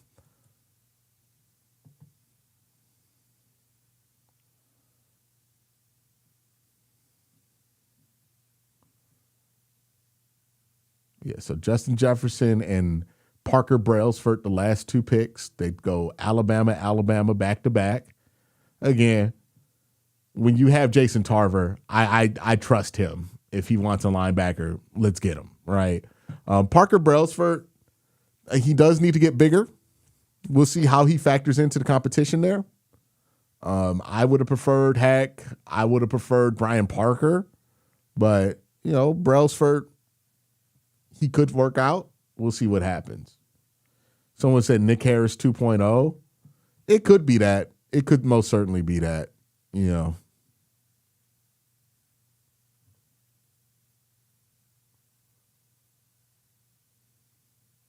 It was Parker Brailsford and Justin Jefferson is who the Browns took.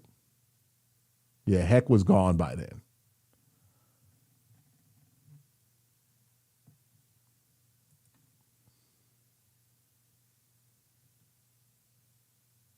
Browns have traded 152.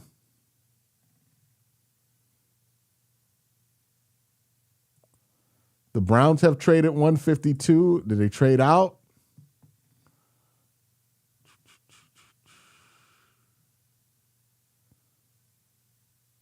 Yeah, the Browns have traded 152.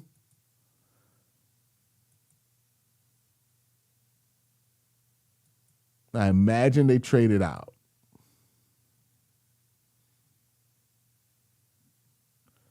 So 152's been traded. Alert, 152 has been traded. So we're waiting to see what they did there. But 152 is gone. They're not picking at 152 anymore. I imagine they're done for today. They picked up, okay, so they traded back. They picked up an extra second. So 170 and 182 is what they got back here.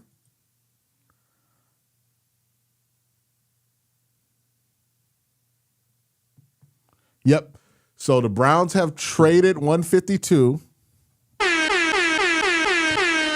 Browns have traded 152 to the Broncos for picks 170 and 182. So they're picking up 2 extra picks here. Interesting.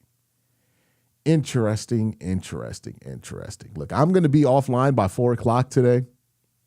So we'll see what that turns into.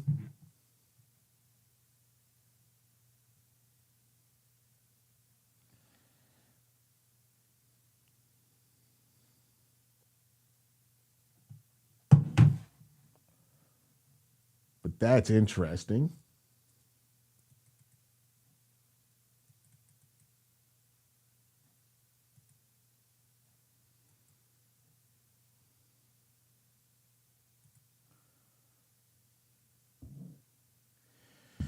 All right.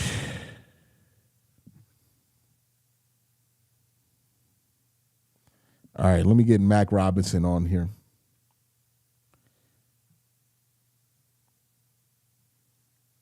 So the Browns trade back to 170.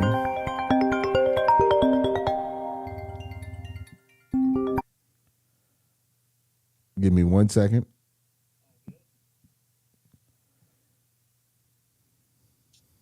All right. Can you hear me? I can hear you. All right. Here to discuss some of these picks with me. I have Mac Robinson for 92.3 The Fan. He's also working the soundboard during the Browns broadcast. We're going to go through this with both the picks here. We're going to try to spend some time talking about both these picks here. Let's start with Parker Brailsford. Let's kind of just focus the conversation in on him. We knew the Browns were going to have to get a center at some point. Sam Heck was gone by the time they went up there. I still probably would have preferred Brian Parker, but he's a bit of a project at center, so maybe they just wanted somebody more experienced there. What's your thoughts on that pick, Mac?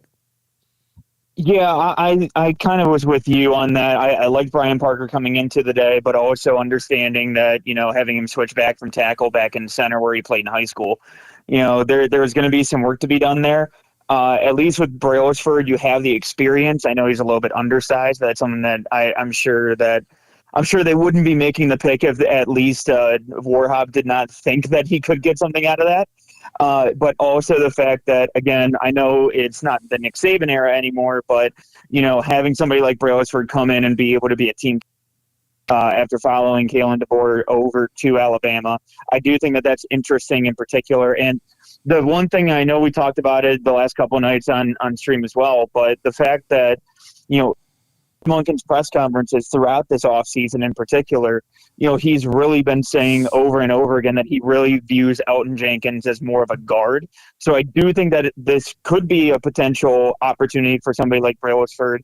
Despite being a fifth rounder, I think that there's a path for him to potentially start, and that being an opening for him to potentially get that playing time early. But at the same time, though, I do think that it's really interesting that, you saw Connor Liu go off at the end of the fourth round. Mm-hmm. You see Sam Heck go off 2 picks before. So I think the Browns, looking at that, were very much seeing that and targeting somebody like Brailsford who could come in and potentially see some playing time. Yeah, I think that's kind of the key there. They wanted somebody with some experience there versus like Brian Parker, who would be a bit of a project.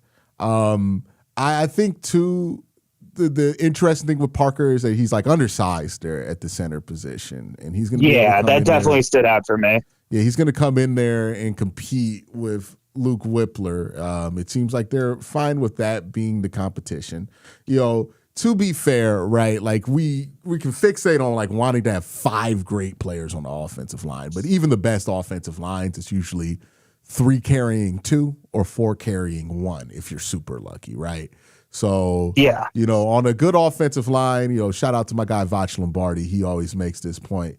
You can put somebody out there and make them exist. If you have enough help, you could put somebody at any position. It could be left tackle, right tackle. If you have 4 good guys around them, you can get out there and make them exist. And I think that's kind of the plan with center. They throw some competition in there with Parker Brailsford, who's super experienced. He's like a 5th-year guy, right? Like he's played a lot of football throughout his career. And I know people are going to go, oh, no, Alabama offensive lineman, which we understand the stigma, but I don't believe that stigma has gone with centers. Like Landon Dickerson, didn't he play for Alabama? Yeah, he played for Alabama over there. Him and Ryan Kelly, who are probably the 2 most successful Alabama offensive linemen. Yeah, like they're I mean, like one of those guys are the best in their position. So yes. Yeah. I also think, because we're going to talk about this with the Parker Brailsford pick, because if they were going to take a quarterback, I think that would have been where they would have done it. I think the fact that they haven't and they just traded back from 152 to way later in the draft, I don't think they're going quarterback. And if they do, it's probably like Jalen Daniels or somebody like who's exclusively developmental. I do wonder if they kind of liked Cade Klubnik in one of those spots, and they maybe were thinking about taking Cade there, but then he went early in the 4th, so they had to abandon that. But Parker there at center. How do we have any information on when it is that Whippler's going to be back from that injury? I believe, and I can double check too, but I believe that he should be. They said that he should be on track for around training camp, I want to say, but I'll double check just to be sure. What was his injury? What did he leave? What did he get carted off for? Right? Was it the bone break or was it a muscle tear? I want to say it was a bone break, but I'm just double checking on that. All right. Well, either way, that's going to be the competition there. Do they have anybody else on the roster they could throw at center right now, other than those 2? I mean, I don't know if KT Levison can snap, but I mean, otherwise, we went over this yesterday. KT Levison is the last person you need to put at center because he already has issues with that part of his game, right? He's hit something guy. You don't put hit something guy at center here, but. It was a knee injury, by the way, for Whippler. It was a knee injury. Yeah. I always worry about those with 300-pounders. Well, is he a 300-pounder? Is he undersized too?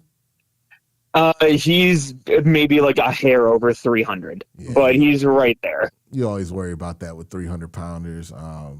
But it is interesting though, because again, the whole and I know we talked about it a little bit yesterday as well, but largely the stigma surrounding George Warhop is that he loves the massive offensive linemen, and they end up going with the guy that's undersized, at least for center. Yeah, and I don't think the Florida guy was that big either. I think he was just like kind of regular size. He's like 315. Yeah, same thing for Fano. Yeah, but wow, yeah, true. You think we get Spencer Fano's brother here late? You know what? I mean, I don't know if we're getting the bloodline going, but I mean, I think that for him potentially, like maybe a UDFA, I could see him being one of those guys, but or maybe he's the guy that they take in the 7th. Mm-hmm. But I'm not sure if he'll be a priority earlier on. But I do think that they're going to look to kind of, especially having new special teams coach in and maybe different priorities in terms of what they're looking for out of those guys. Maybe you see the back end of the roster with special teamers that also kind of get flipped, because I think that also is a little overdue for being redone as well. But looking at this team now, so far what they've done in the draft, it feels like they have completed what they've wanted to do on the offensive line. I can't complain. Because going into this draft, I was saying I want 3 offensive linemen. I got 3 offensive linemen, right? You know, which ones they get, that always can vary, but I got 3 offensive linemen in this class, and they got the double dip at wide receiver, right? So I'm pretty happy with the fact that they've addressed that. If you look at this offensive line now, we're looking at a team that has 3 new starters. Elton Jenkins, who's going to start at right guard. We have Zion Johnson, who's going to start at left guard. And we have Titus Howard, who's going to play right tackle. They have a competition here at center. Whoever wants to fight for that competition is in it. They just drafted another player for it, Parker Brailsford, who we're talking about right now. And then at left tackle, they spent the 9th pick of the draft at that, right? Like there's no denying that the Browns spent resources on those positions. We aren't going to hear much complaining about the fact that they did not care about offensive line. They clearly did. We're bringing in, 6 new offensive linemen? You know, I think Daniel Afuise put the tweet out where he put the Deion Sanders tweet where he's talking to Colorado before he goes there, and he's like, by the way, I'm bringing luggage and it's Gucci, right? Like, if you were, he told people that this was going to be the case, to be fair, right at the end of the season. And again, I think I mentioned this in the video earlier. He is a man of his word. He said he expects incredible turnover on the offensive line. Yeah. Who's about to be left on this offensive line? Maybe DeJuan Jones. Maybe Luke Whippler. Maybe Tevin Jenkins. And Tevin's kind of new, right? Like, Tevin came here last year. But, Zach Zinter? Hey, man. It's going to be dude, you know how I've been when it comes to Zach Zinter.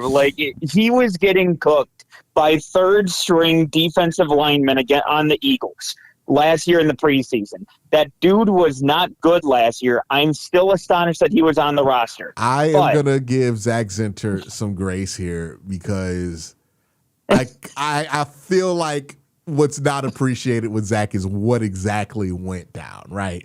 I think he was the odd man out. What was the offensive line coach they brought? Andy Dickerson, right? Yes. He was probably somebody Andy Dickerson wanted for what Andy Dickerson wanted to do. And in the preseason that first year he was in the preseason, he was good, right? He was actually doing well. Mm-hmm. It wasn't until last year that he looked terrible. But what happened last year? They switched out offensive line coaches and they changed their philosophy on the offensive line. And went to a heavy gap scheme, right? A completely different acts of him. And I think he just ended up being the odd man out. It kind of reminds me of what happened to Tommy Togiai when Jim Schwartz got here. Yeah, that's a fair point. Yeah, where it's he's just kind of the odd man out. So I wouldn't count him out because he did show some promise his rookie year. I don't know if that changes this year because if the gap scheme stuff was bothering Zach Zinter last year, it's not like Todd Monken runs gap less, right? He runs it more. You just look at what they've gone for. These more athletic offensive linemen is what they've been going for all year. And then Zach Zinter's a big power guy, right? He needs to go somewhere where he could just get a hand and turn. That's not what they ask their guards to do in this system. So I think he got a raw deal. You know what I mean? So I agree that he might be the odd man out, but I don't want to shit on him too much because I think there's a chance that he pops up somewhere else and he's actually decent. Because I think the problem with him right now is the fit is not what he was drafted for. Like, you know, I worry about that with this group, right? You know, hopefully the Browns win enough games, but, you know, if they have to make a move at coach, God forbid, then we could be looking at Detroit getting Keith Abney. Okay. Sorry. We could be seeing looking the picks go off too. Yeah, we could be looking at, you know, some of these moves here. We're like, oh, well, what we're going to do with Parker Brailsford? You know what I mean? So, yeah, I think Zinter's a bit of a victim of fit. But if we're looking at odd men out in that room, KT Leviston, he's an odd man out. I know AB likes him, but he's probably not going to make the team here. Let me pull up the offensive line roster here real quick on the website. But what, KT Leviston off the top of my head, probably an odd man out. Let's see, guard, Tevin Jenkins, Zion Johnson, Zach Zinter, odd man out. We both agree on those two, right? Yeah, I agree with that. Yeah, Jack Conley's not even like really a factor here.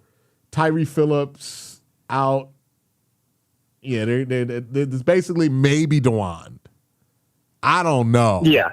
I don't know. Like, I wonder how they feel about DeWan because you always sense that there's some level of irritation with them about DeWan Jones because they're always talking about like his weight and what he's doing and what he needs to do. Like, it's weird that he's lost weight like multiple off seasons. Like, we've had the conversation of, oh man, DeWan looks great this year.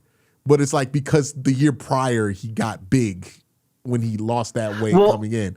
So and he's coming off another injury here too. Now we've seen pictures of him. He looks good, and they say he looks good in practice. And having another extra tackle is not the worst thing in the world. I just wonder, like, how do you structure this to keep everybody, but also make your bench functional? Well, and the one thing too that I was even going to say is that I think that DeWan, because this year is the last year of his rookie contract. I think that DeWan gives you a little bit of versatility and a little bit of an opportunity to have patience with Austin Barber, where you can go ahead and allow him to give him time to develop, give him time to actually, you know, get his feet underneath and work with Warhop for a little bit and not necessarily feel the pressure if you have, you know, an injury to Titus Howard or, you know, along the offensive line. If Elton Jenkins gets hurt again, you have to kick in Titus Howard. Like, you don't have to worry about, you know, an injury along the line potentially forcing one of these younger guys into action when they're not ready for that. So I think that, you know, maybe you just let this last year play out when it comes to DeWan Jones, and then again you don't re-sign him. And that, I think, opens up the door for them to, again, have some patience and not have to call Cam Robinson in the middle of the season in order to try to fix some of those problems, because we saw how well that worked out. Now, I will say this, though. There might be hope for KT Leviston that we're not talking about, because I'm looking at the offensive line room and I'm thinking to myself, the one thing the Browns really need is like some kind of guy who can fill a fullback role. I know they tried Aiden there last year. I don't think that went well. Right, I think we were just happy that like he was playing defensive tackle and fullback, but if you actually look at it, it didn't really go well for him, and I don't think he should be wasting time on the offensive side of the ball anymore. Maybe KT should lose 10 pounds and try to be the best eligible tackle on the team, right? So eligible tackle / fullback, and I think if he could do that, Todd's going to use him. Right, like I think that's if you could get this message out to KT's people, because I know you got to be nervous, right? If you KT Leviston, lose a couple pounds and try to be the best eligible tackle you could be, right? Say, hey, look, I can line up in the backfield and lead block, because the one thing KT can do is run block and move in space, and maybe he needs to leverage those skill sets to say, hey, look, I could be maybe not 1-to-1 what Pat Ricard was, but something, you know, comparable or comparable to what you got with Pat, so that he could stay on the team because they do need somebody to fill that role. I don't know if they're going to be able to get that guy in the draft. I think AB talked about wanting to get a blocking tight end in the 5th, but obviously, I think he was talking about Sam Roush. I think that's pretty obvious there. Sam Roush wasn't there. So, I think Sam Roush or Oscar Delp in there, too, because both of them went off a few picks before I don't they think did he thought 74. Oscar Delp was going to be there at the 5th round. Like, remember, he was talking about the 5th round. Oh, that's fair. Yeah, so Oscar Delp isn't one of the best blocking tight ends in this draft, but Sam Roush, like, legitimately is. I think he thought Sam Roush should be there in the 5th. He wasn't, right? So now that plan got blown up, you got to adjust to something else. I think that's something that KT can do. But Parker Brailsford, center from Alabama, going to be a Cleveland Brown now. Let's transition into the next pick. Yes, the Cleveland Browns got Justin Jefferson. And if you don't know, I'm on with Mac Robinson at 92.3 The Fan. Justin Jefferson, I mean, like, it's a coup, to get a all-pro Hall of Fame quality wide receiver in the 5th round. Apparently, the Browns are going to play him at linebacker. Yeah, how do you think that project's going to go, turning Justin Jefferson into a linebacker? You know what? I mean, I'll just say this. I'm so happy that we don't have to see the Greg Newsome celebrating the first down, and instead we can have a linebacker that can hit the gritty. So I think that'll translate really well. And out of anything, man, I mean, he did say that, he was happy that they have legitimate quarterback play coming in there in Minnesota. And so I think that, for Justin Jefferson, he's going to be excited to see, to go back to what he saw last year, maybe a little bit in Cleveland. But at least when it comes to linebacker play, he's going to be able to get plenty of interceptions. So I think that opens up a lot of things for Carson Schlesinger and everybody across the defense. Yeah, I wonder if they play him like a safety. But in all seriousness, Justin Jefferson, the linebacker from Alabama, I think we're going to have a lot of fun over in camp using that. It was like the year we had A.J. Green, and there was also a Lamar Jackson corner, right? It's going to be fun. We do love just having all of the namesake players, but not the actual player. Yeah, it's hilarious, right? I thought A.J. Green was actually decent for the Browns, like when he was there. I agree with that, actually. But they get Justin Jefferson. There's always a clone name in every draft. I don't know how it happens. Something's wrong with the algorithm. But Justin Jefferson here, linebacker. My take on this is I don't care if I don't know that much about Justin Jefferson at linebacker. I kind of just trust the linebacker coach at this point. I think Tarver has earned the benefit of the doubt here. And if Tarver's like, hey, I could turn this guy into something, we should use a 5th round pick on him, I'm more than willing to do that. Well, and to even add on to that as well, Corey Kennedy tweeted out his write-up and his profile of Jefferson, and had even mentioned, like, just the overall grade right now isn't necessarily super high. I want to say he had him around like a 6.2 off the top of my head, but like the potential was very high for him, and he has a lot of great athleticism, but it's just the rest putting that together. And when it comes to players that fit for that linebacker room and for that coach in particular, that's one that I'm like, I am willing to bet on those traits, because it just seems like whoever the hell you put in that linebacker room is going to be maximized by Jason Tarver. Again, probably the best linebacker coach in the NFL. When it comes to maximizing those guys and really turning guys around in particular, because and I know I talked about this with Kolb earlier today. We were talking on the phone, and we were talking about the fact that this linebacker room, you added in Quincy Williams, but the fact that you really haven't replaced Mahmoud Diabate yet. Like there's you have Jerome Baker that hit free agency. There's a lot of room to add in guys that are back end of the roster players that could actually make a bit of an impact even on special teams, and really kind of allow them to develop in that room in particular under Jason Tarver and really maximize some of these younger guys. Yeah, and it's the playbook for Tarver. I mean, like it's amazing. Like, I'm still not used to the fact that the Browns have had continuity here on some levels for a very long time, right? Like Tarver's been here since the beginning of the Barry era, right? Like he was here with Kevin at the start, wasn't he? He was retained. That is correct. He was retained from the Joe Woods staff, which ended up being a great thing. I remember talking about Tarver possibly being the interim defensive coordinator. They had to fire Joe Woods during the season. But Tarver, he's had this playbook since he's gotten there where it's like, hey, you give me an athlete who can run and hit in space, I can turn him into a Sam linebacker.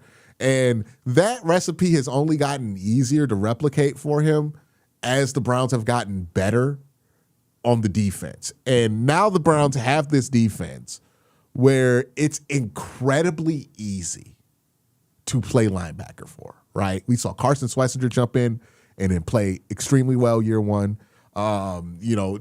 Somebody like Devin Bush, right, who struggled in his NFL career for a lot of time, comes to Cleveland, all of a sudden finds his instincts, right? Because it's real easy to play linebacker in Cleveland. We have the defensive tackles. We have Myles Garrett. We got good corners. You're not putting too much stress at the linebacker position, and he has consistently churned out these kind of guys, right? Sione Takitaki. This is the one factory we have where it's like, I don't think I want to sign Cleveland's linebacker because obviously it works for Cleveland. It doesn't work for anybody else. Because like Taki left, we thought that would I don't know where he went, but I don't think he's in the league anymore. He went to New England. Yeah. So it's like, they have a factory there at linebacker. And sometimes it works out, sometimes it doesn't, right? There's some picks that they've had at linebacker that haven't worked out. But, for every Jacob Phillips, there's a Mahmoud Diabate that could be on the roster for a couple of years and fill up a UDFA spot. If there's a plan for him, maybe it works out. The athleticism turns into something. There's some upside there. I think giving Jason what he wants, it's the 5th round, right? It's not guaranteed to work out. It's likely to not work out. But if it does, even Tony Fields is somebody that they took in the first year that he was here. AB took Tony Fields in round 5, and he had been here up until the last 2 seasons, I think, as a core special teamer on this in this group in particular. And on top of that, you mentioned Diabate. The other one too that was a little underrated in terms of him missing the majority of the season last year was Winston Reed. Mm-hmm. And again, a very heavy hitter, and honestly, he's somebody that I could see them kind of utilizing in that fullback role that they used to bring him in on the goal line, at least under Stefanski. Maybe they go ahead and do the same type of thing this year with him as well, but at the same time, having somebody like Winston Reed, who's a great special teamer, the fact that he got ejected in that preseason game in Seattle 2 years ago is still outrageous to me. But between him and, allowing Tarver to have somebody that has these tools and can grow into something, I think is something that's very interesting. And again, anytime that Jason Tarver gives the stamp of that's a guy that I want, I'm going to listen, and I'm going to just assume that it's going to work out. Yeah, at least under Jason Tarver. It could work out. He's had some misses, right? The Bookie Watson thing didn't turn into anything, And this is probably the replacement for Bookie Watson. And look, he's going to play special teams, and that's been an area of concern for this team, right? And who knows, man? Maybe this was a special teams coach pick. It could be somebody saying, "Hey, look, I need some hitters on special teams," and maybe that's where he goes. There's a lot of different uses. Again, I think we mentioned this yesterday. Offensive linemen and linebackers, if you take a surplus of them, I'm never really going to complain because it's like you can never have too many offensive linemen. And you can never have too many linebackers because linebackers can easily translate to special teams, right?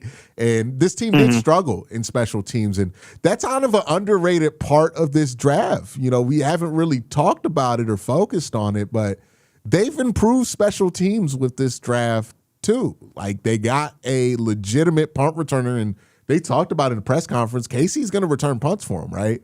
And probably kicks. So that's going to be in the cards for him in year 1 at least. Then he's probably also don't forget Denzel Boston actually was a honorable mention as a return specialist for the Big Ten last year as well. So he has some ability in there. Obviously, you mentioned it with KC. That's going to be a dynamic difference. Again, we haven't had a kick return for a touchdown since Josh Cribbs did it in 2009 against Kansas City. And we haven't had a punt return for a touchdown since 2022. Yeah, so you're getting some like legitimate playmakers there. I think Denzel Boston, I think he's going to be underrated in his ability to be on the defensive side of special teams. Like I think he's going to be very, very willing to make that contact, make that physical contact there a little bit. So, you address that. I mean, you got Isaiah Bond too, so like the punt return conversation has gotten dramatically less sad. Last year we were talking about what was it, Carter we were throwing out there? Like it was just like, what are we doing? You know what I mean? So the special teams has been addressed. The offense has been addressed. They still got 3 more picks here, but yes, they take Justin Jefferson. It's an athletic swing at a linebacker. I can't be too mad at it.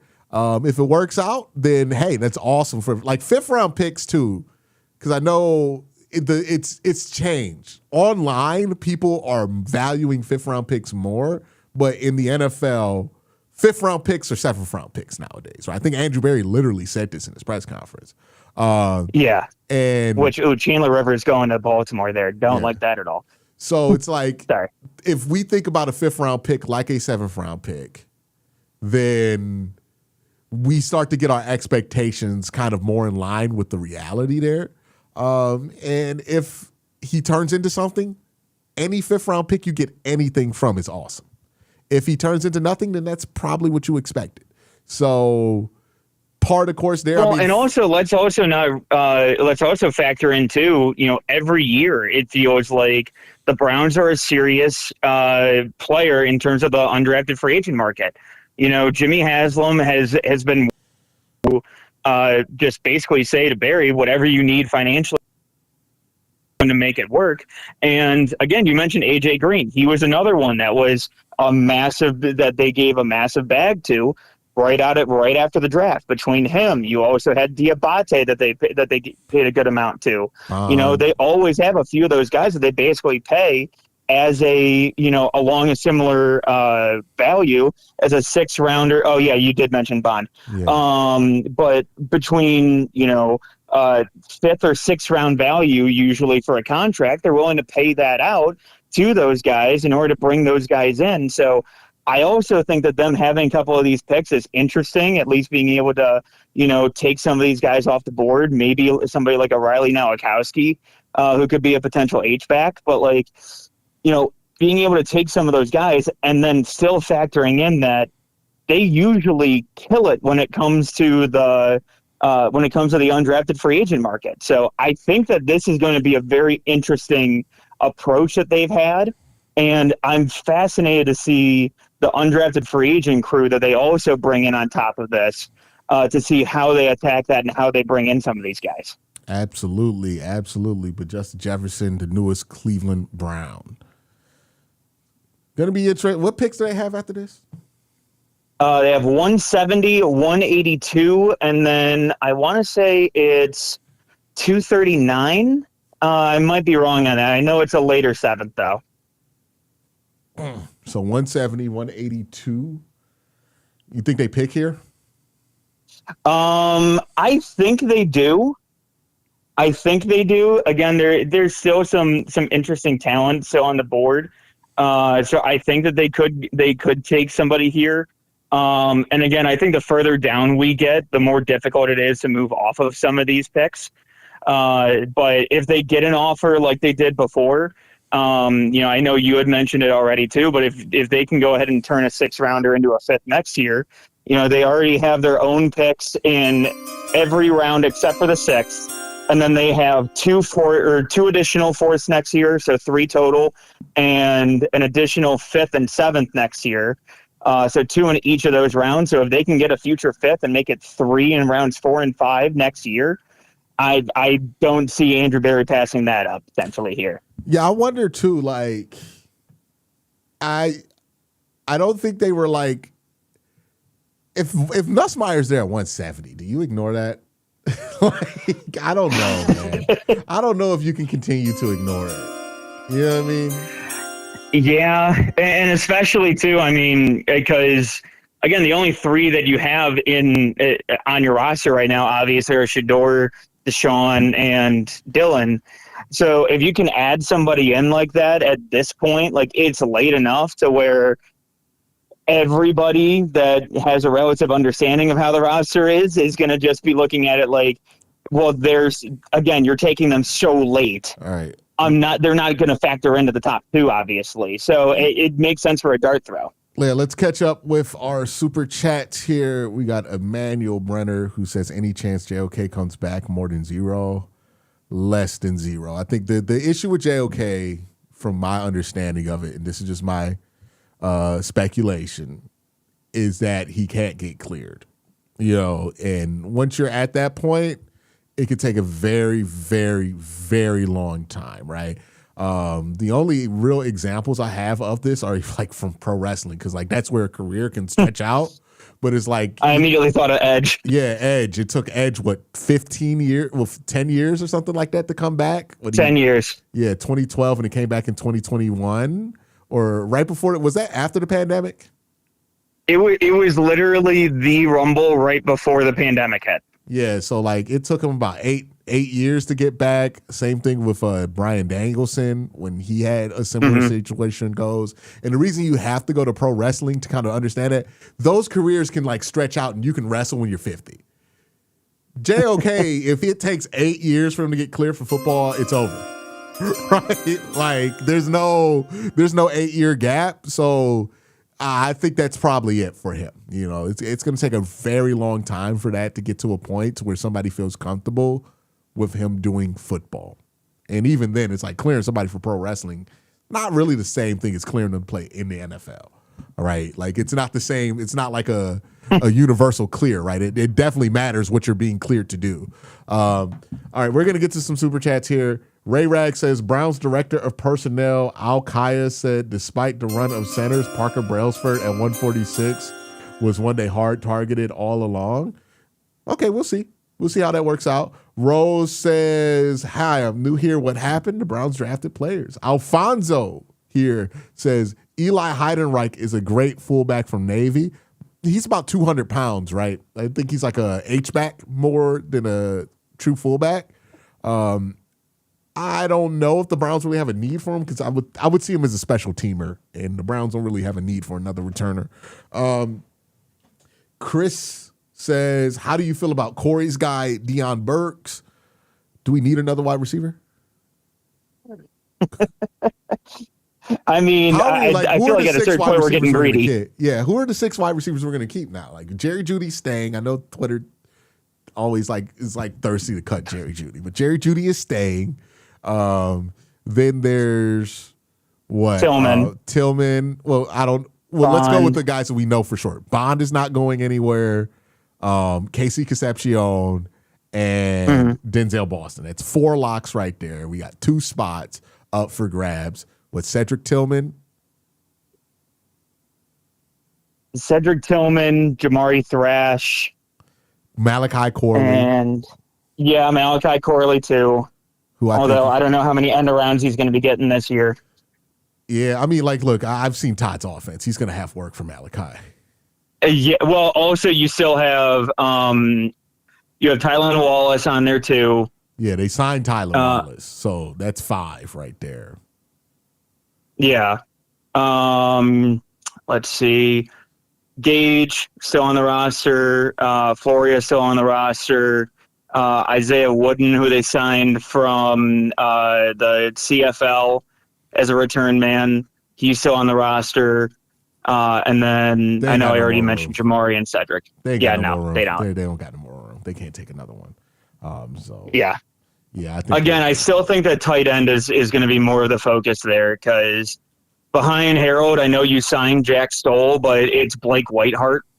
And I'm sorry, I don't see Sal Cannella, Brendan Bates really making an impact next year either. And to be honest, I could see Blake Whiteheart getting pushed off this roster as well quite easily. So it depends on who you end up landing. But I think that there's an opportunity there, at least at tight end. But I don't see any more room for wide receiver. Yeah, wide receiver is pretty full. Draft my boy Capena Gushkin at Ole Miss. You know who that is? I do not know. Hey, man, I mean, why not? And each their own. Why not? At this point, I'm not. I hate when people. I will say Jalen Kilgore is still available out there too. I hate the day 3 performative outrage we get when people are like crashing out over pick 170. I'm like, guy, you don't give that much of a fuck about pick 170, man. Like, there's no shot. There's no shot you care this much about pick 170.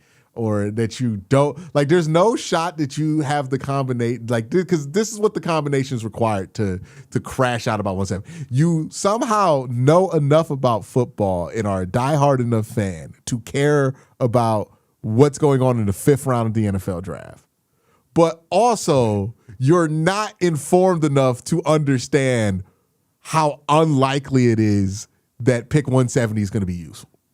Like, how are you these two things? Like, it feels that's why it always comes off as performative when people are like, I'm crashing out. We didn't take this guy. I'm like, it's 170, dog. Like, well, I will say of the tight ends that are still available, you still have Jack Endries from Texas still available out there. I mentioned Riley Nowakowski. He's kind of more of the H-back type of a role out there as well.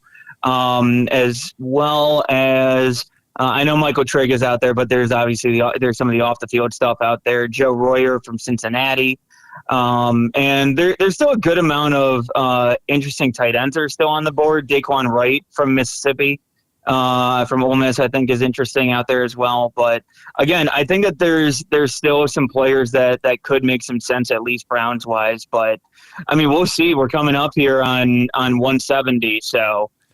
Hey, I would like Zane Durant.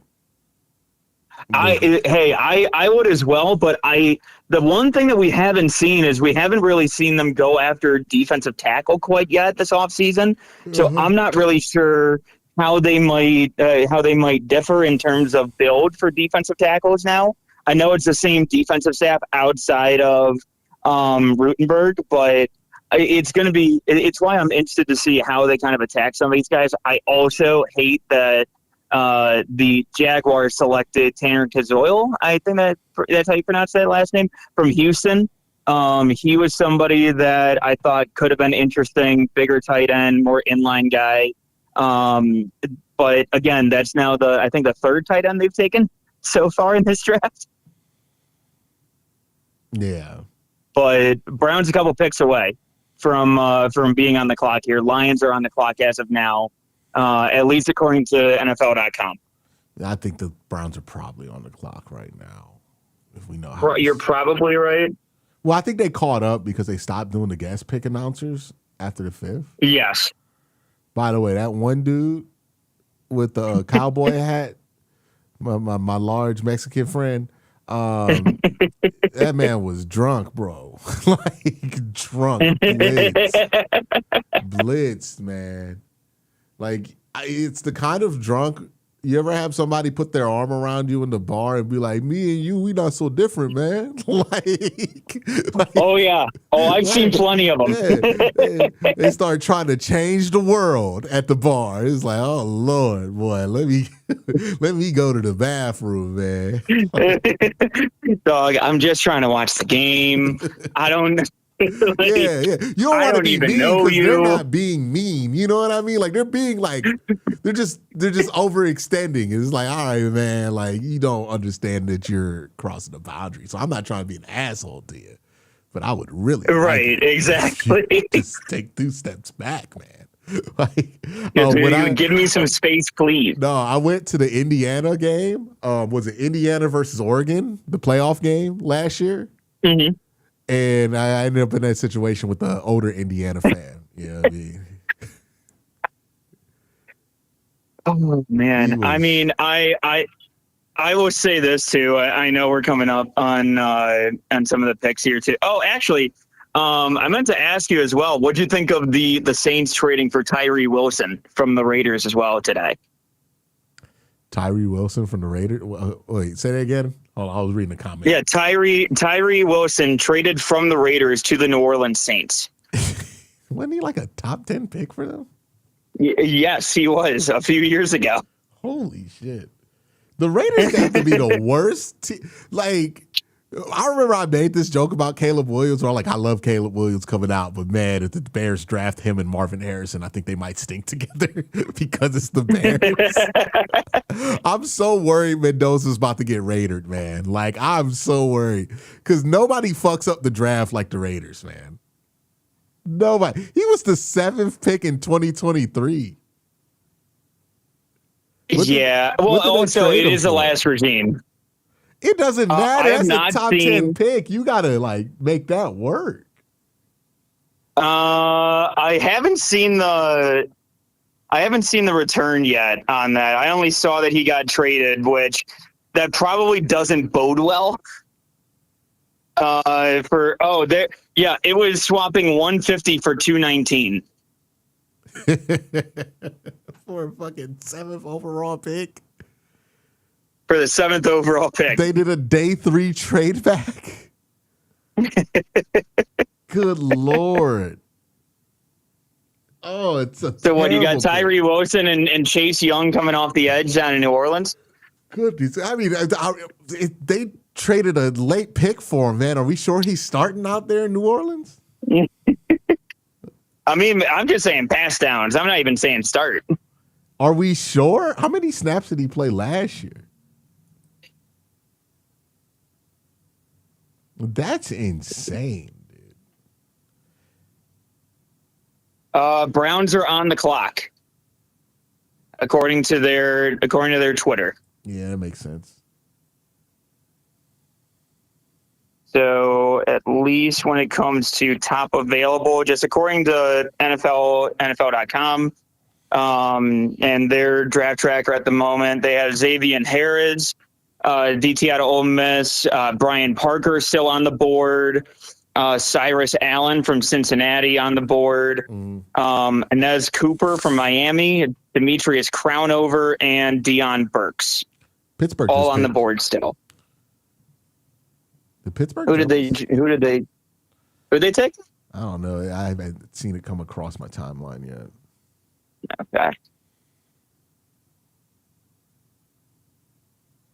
I will say this is like the most frustrating day too, because at least like which guys are tweeting out the picks immediately.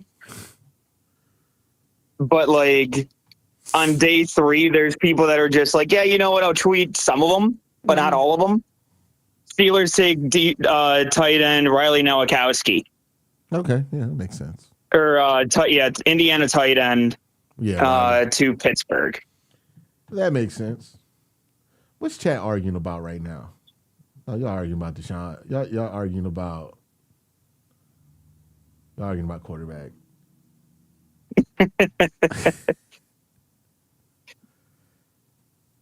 Oh man, I'm gonna be curious to see who they end up taking here, man. Again, just like the move back, we've already seen what they've done so far. It could be anything here. I mean, like I don't think that they have to. They're really not committed to anything at this point. So. Jordan Schultz pick is in the. Do you want the pick or no? Or do you want to wait? Yeah, what's the pick?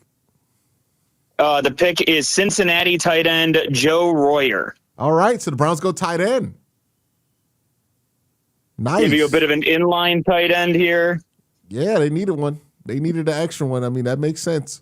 Everything about this draft is making sense. So good on them there. All right. The real question here is the Browns don't go. The Browns are. Hold on, wait. Is Garrett Nussmeier going to fall off the draft? I mean, at a certain point, like, I also wonder too how much of it was that tweet that we saw last week, where people were talking about like, oh yeah, no, he got a cyst removed from his back, but now it's okay. Like, again, it's one of those that I'm just curious that like, where does his fall stop? Because I mean, Quinn Ewers went round 7 last year. He's better than Quinn Ewers was last year. Yeah, I agree with that. He's better than Ewers was. Like at this point, he is kind of like the value is good on Garrett Nussmeier, right? Like 5th round is pretty good value for him. But I do think that there have been some rumors I've heard about Garrett Nussmeier's work ethic behind the scenes, not really matching up with what you would think he is behind the scenes, and I wonder if that's why he's falling. You know, like there's certain things you can't do as a quarterback, and if teams think you aren't a overachiever at quarterback, that's one of those things that you can't do. So I wonder if that's factoring in to why he's fallen like so hard. I mean, it's not a similar fall to Shador, because Shador was rumored to be mid-first, late first. I know some people were like, he was going to go top. He wasn't going to go top 5. But like mid to late first, maybe early day 2, and then he fell all the way to the 5th round. I think Garrett Nussmeier was probably mid to late day 2. I think that's where the projections were on him, and it looks like he might. Yeah. Like if you don't go in the 5th, you might just want to just go undrafted. Just tell teams not to take you. Yeah, because like that's just too far of a dip for you. You know what I mean? But let's focus back on Joe Royer. Browns take Joe Royer, tight end out of Cincinnati. This is the 3rd pass catcher that they've taken in the draft, but Joe Royer, more of an inline style guy with some athletic traits that they like. It makes sense if they liked Sam Roush, then Joe Royer is kind of in a similar mode, right? Like, and I think Andrew Berry liked Sam Roush there, right? He literally said he wanted to pick him. So that's kind of my read on it. This is probably the guy they had right under Sam Roush. What do you think? Yeah, I think that he's somebody that makes some sense there. And again, trying to fit the mold of having somebody that's more inline when it comes to the tight end position. I think that that's been a focus that they've been trying to have throughout this offseason. And, I think the part that's interesting in this is that, at least with what we've seen so far, right? So you add in Casey Concepcion, you add in Denzel Boston, you already have Isaiah Bond in your wide receiver room, you still have Jerry Jeudy, and I know we were discussing that before. But the other side of this is the 2 tight end sets that we had seen Todd Monken utilize in Baltimore. I understand that he's utilizing more so in terms of better balancing for the players around him and setting up the offense in that regard. But to go ahead and have somebody like a Joe Royer that you go ahead and take in round 5 here after falling back a little bit. I think the interesting part here too, and Daniel Oyefusi tweeting out a few different things when it comes to some of his statistics, but in particular, the fact that he didn't have a single drop this entire season. He had 4 in 2024, had over 900 yards in since 2024 as well, and actually broke the single season record for Cincinnati for receiving for receptions by a tight end in 2024 as well. That was set by Travis Kelce. So, the ability to catch is there, but also getting that from somebody who's more comfortable as an inline player, I think helps out this offense quite a bit, but also adds into the versatility that you could have when it comes to this offense, where you have guys like Concepcion, who has talked about, lining up in every position on the field. Isaiah Bond has some experience on the outside, can also run a little bit in the slot there as well. Jerry Jeudy similarly can play outside or inside. And obviously Denzel Boston has some experience being that big slot as well. So you have a lot of versatility on the offense, but getting a true inline tight end, I think is something that this Browns team needed, because behind Fannin, you only had Blake Whiteheart as a quote unquote serious inline tight end in this room. So I think that they were looking for somebody like that, besides having, Jack Stoll, who's just a dedicated blocker, doesn't really have many receptions in his career. Mm-hmm. So having somebody that has a little bit of both when it comes to Royer, I think helps out a ton. Yeah, and I think because we're going to call him an inline guy because that's kind of what he's projected to be in the NFL, but there is some real receiving potential with him, right? He's a good athlete. I'll pull up his mock draftable in just a second. But he produced in 2024 and 2025, right? We're talking about 521 yards, 3 touchdowns, off 50 receptions.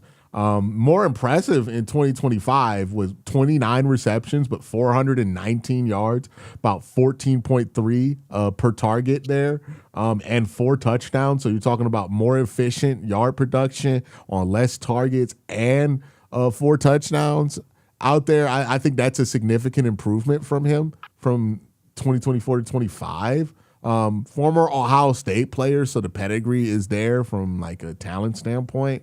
And some people might be disappointed that they didn't go. Like I see some people in chat complaining about not going quarterback here.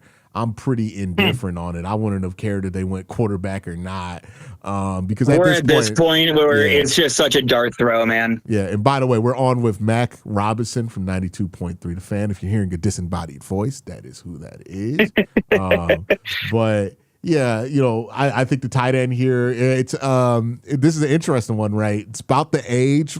Well, it's about the time where Andrew Berry's willing to kind of punt on age, 24 years old.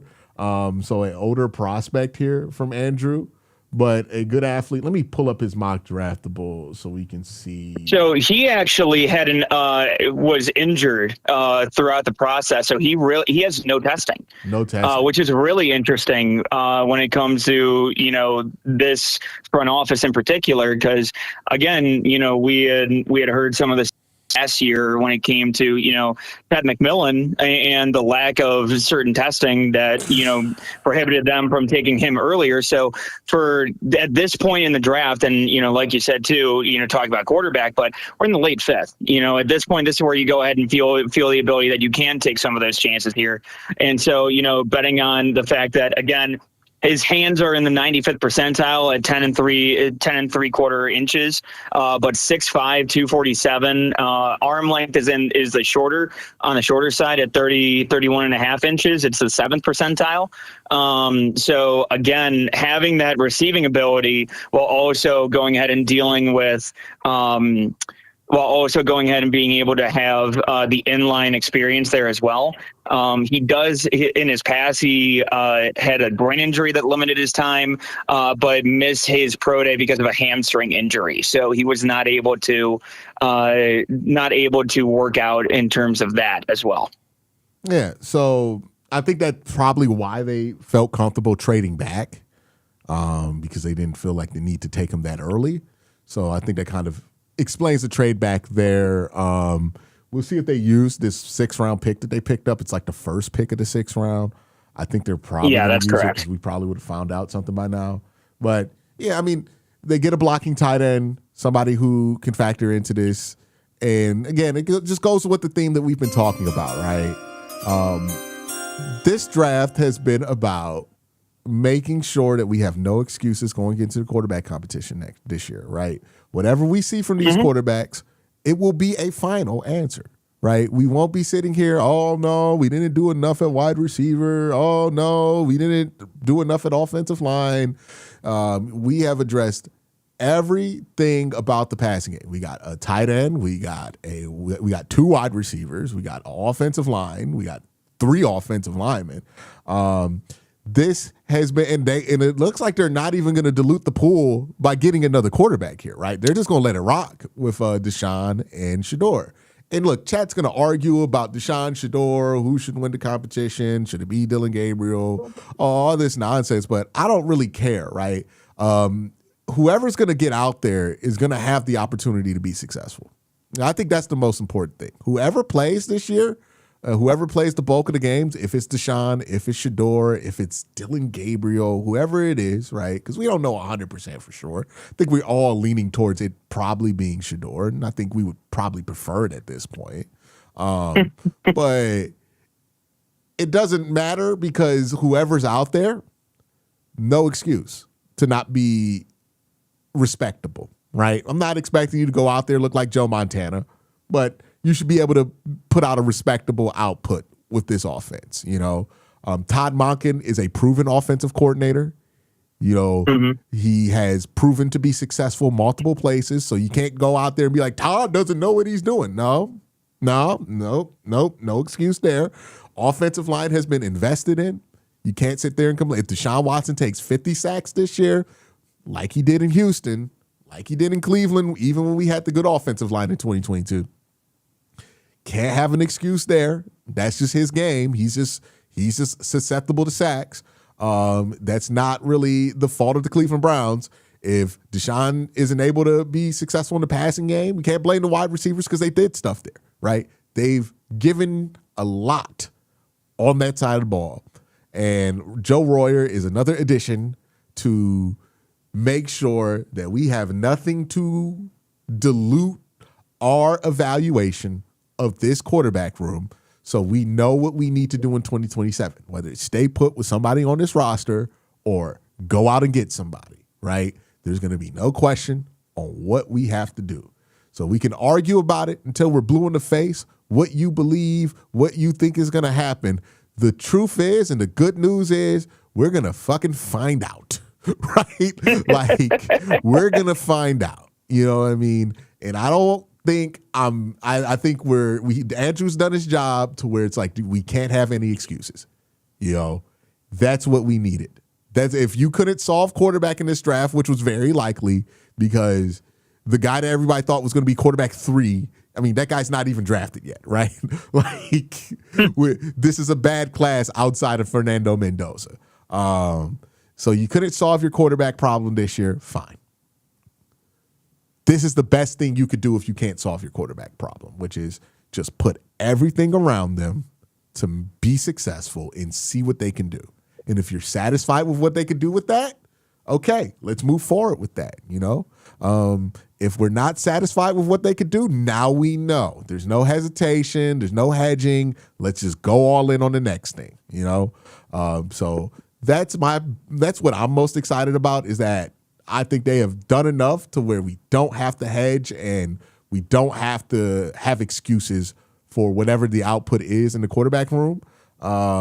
And, you know, I would much rather, Mac, have conversations about, well, you know, he's not that good because he had all that help. Okay, fine. I'll fucking deal with that, dog. If we live in the Brock Purdy life, that's much better than what we've been living the last few years.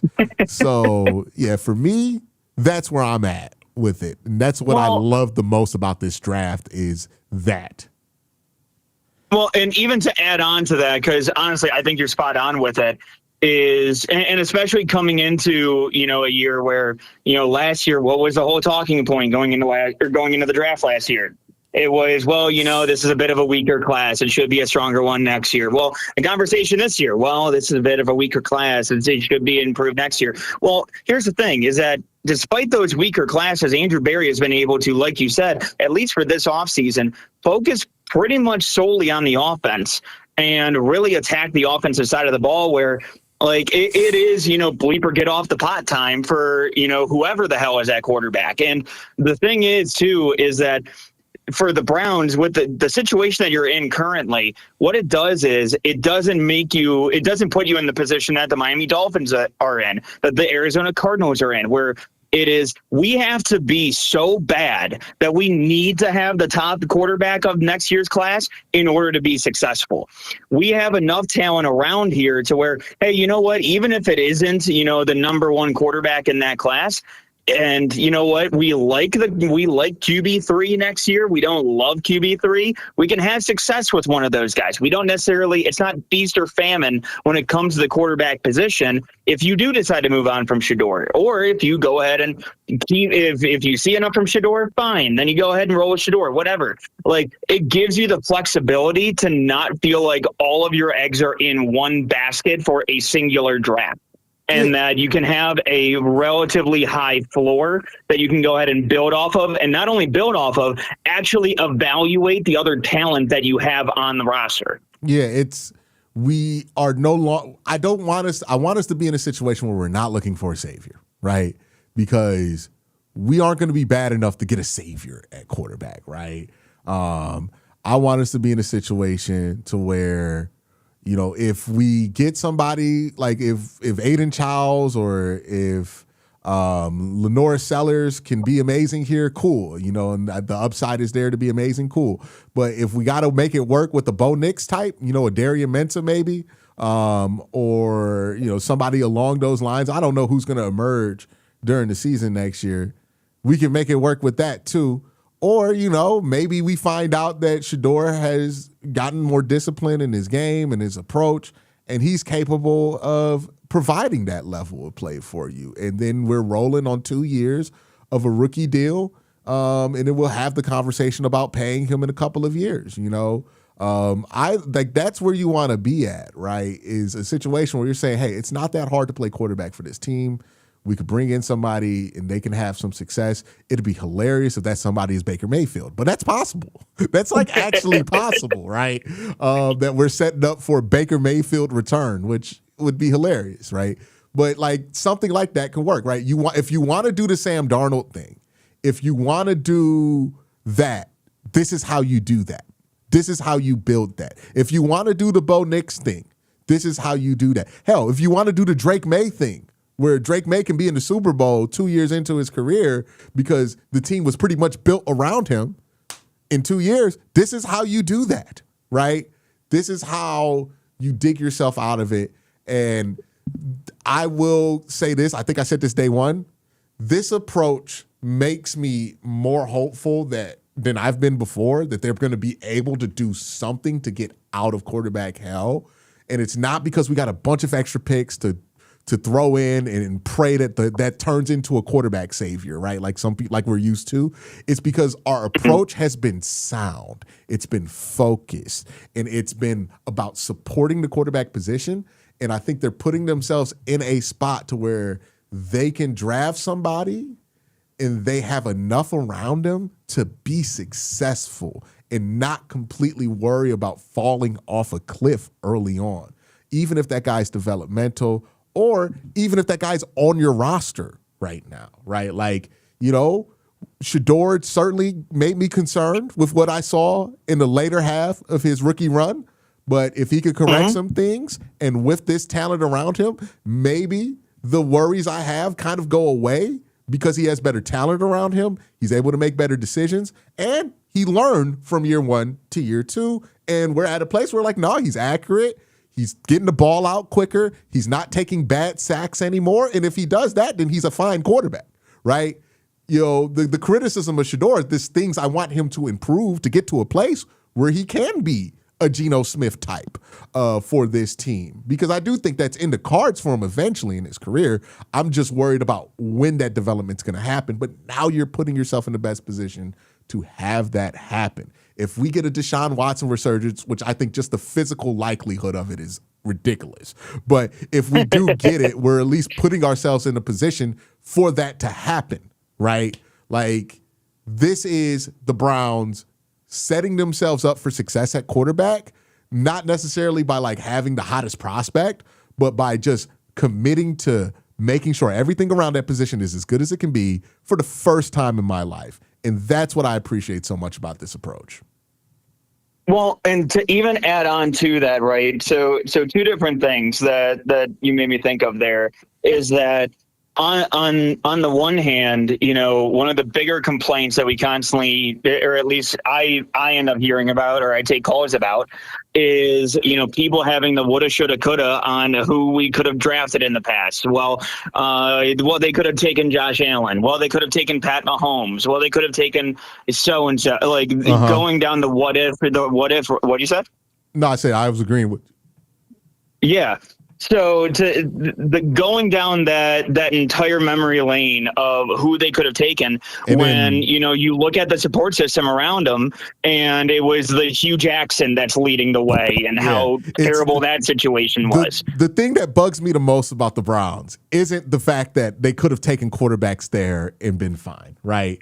It is that even when I mentioned that we could have drafted Josh Allen, what's the first thing people say? He wouldn't have been successful here. Yeah. What's the first thing people say when we mention, hey, man, we could have took Lamar Jackson?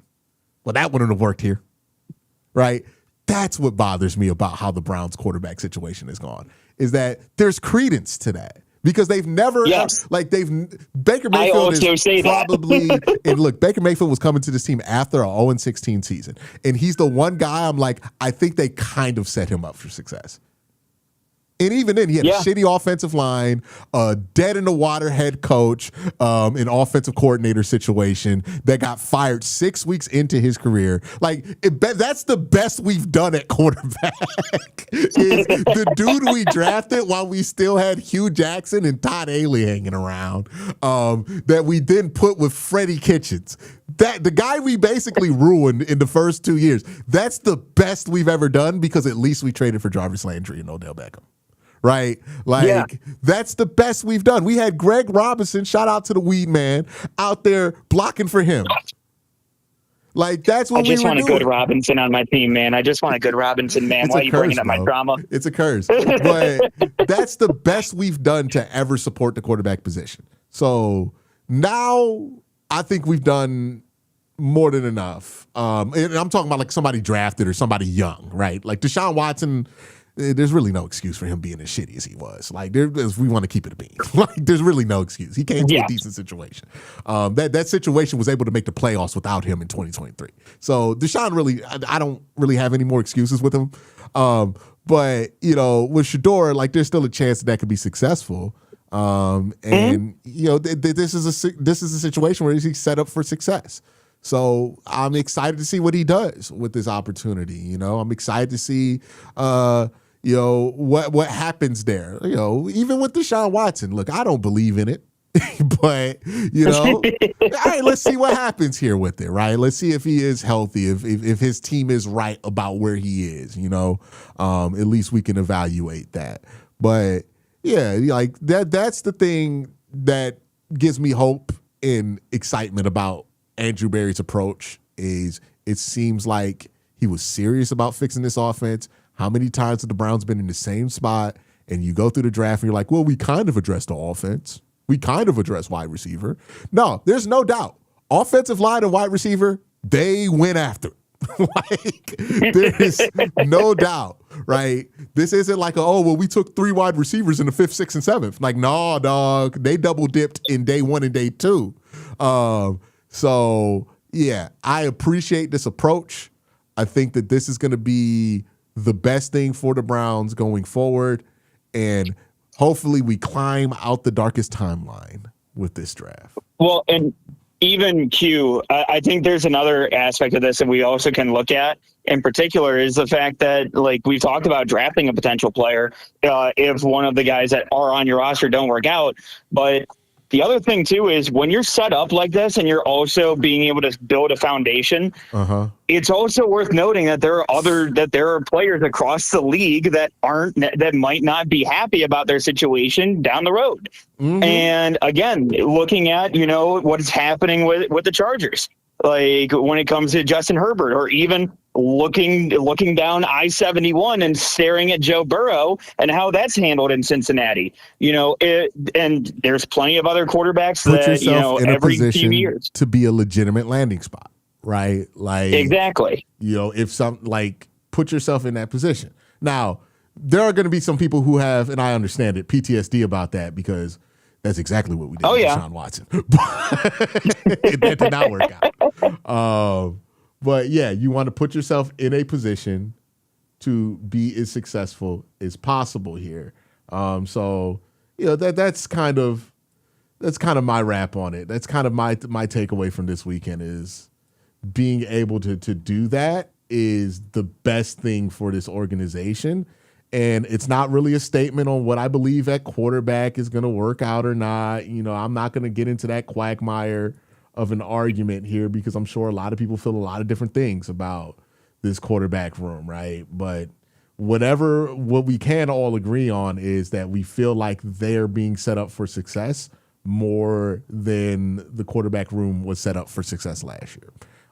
It's significantly more, and that we could get a usable result from what we see from these guys this year.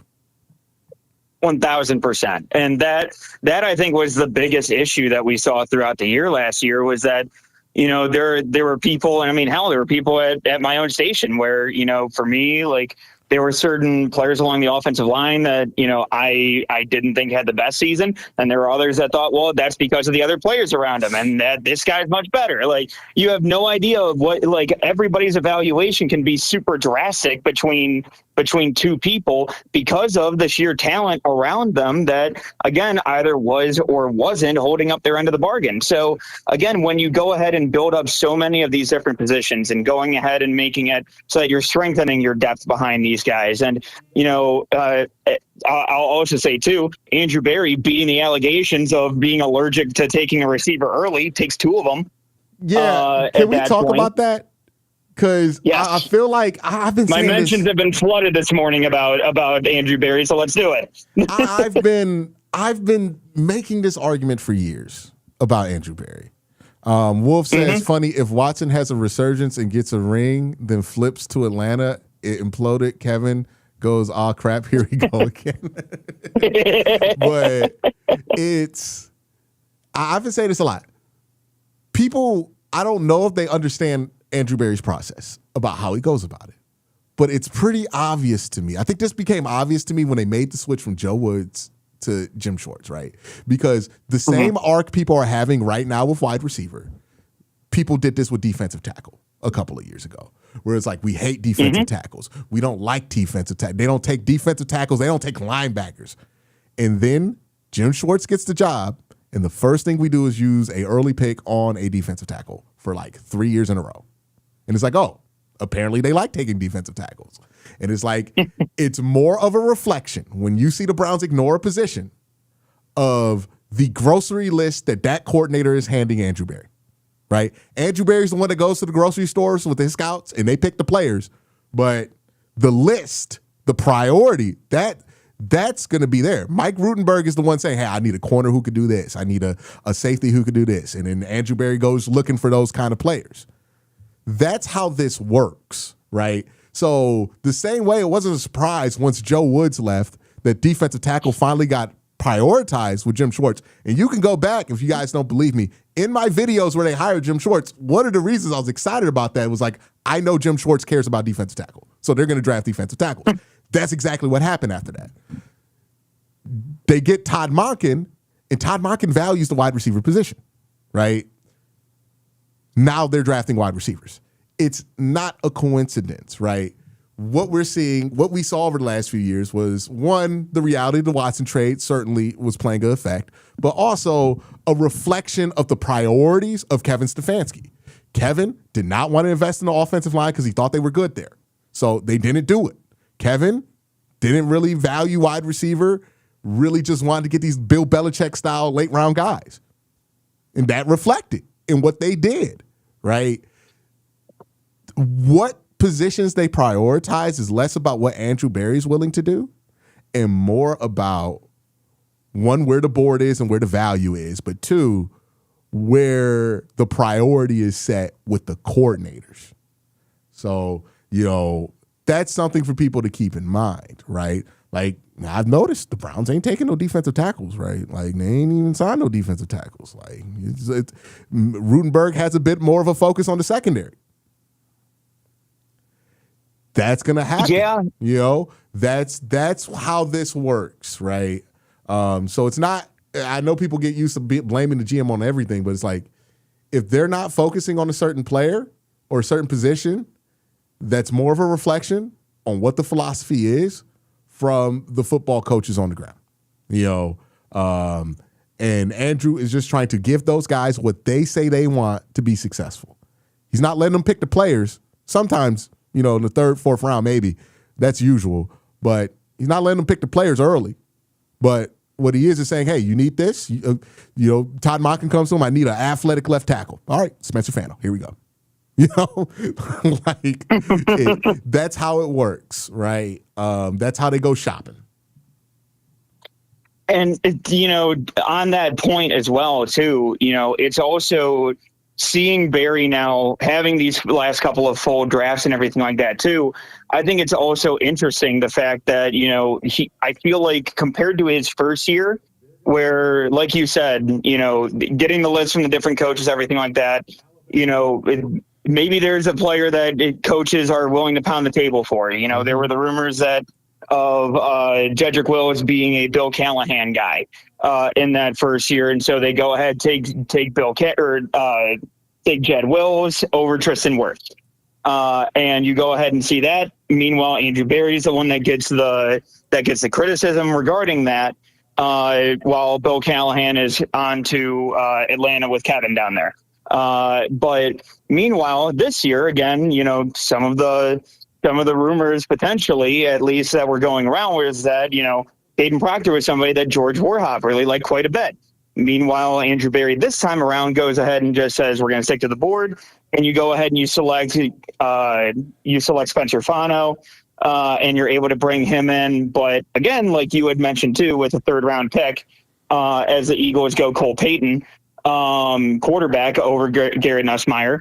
But now at this point, you have somebody that you can go ahead and take in round 3, and you know, in the offensive tackle that we selected, I'm already blanking on names of this, but Austin Barber, that you go ahead and bring in. Maybe he's that olive branch that you have to your offensive line coach, and go ahead and say, here's another project that you can work on and try to develop. Like, it's interesting to see the evolution when it comes to Barry throughout each draft, and how the different approaches have been with the different staffs. Like you mentioned, you know, going into Schwartz. Now at this point, going ahead and seeing how that's kind of evolved into, you know, selection, valuation, aggressiveness when it comes to moving up, and kind of attacking it in different ways. Yeah. I'd agree with all of that. Who just went? Cole Payton, quarterback from North Dakota State to Philly.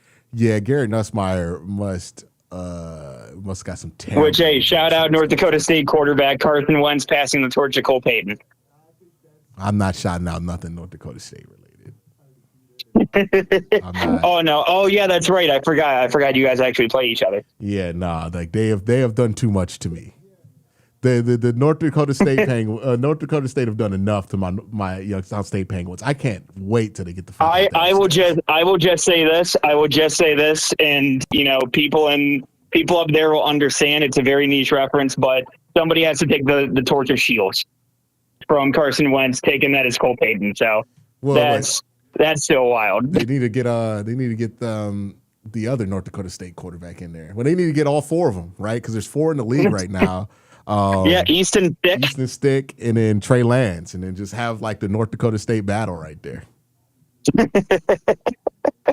Well, I mean, at least Cole Payton is just your North Dakota State version of Taysom Hill.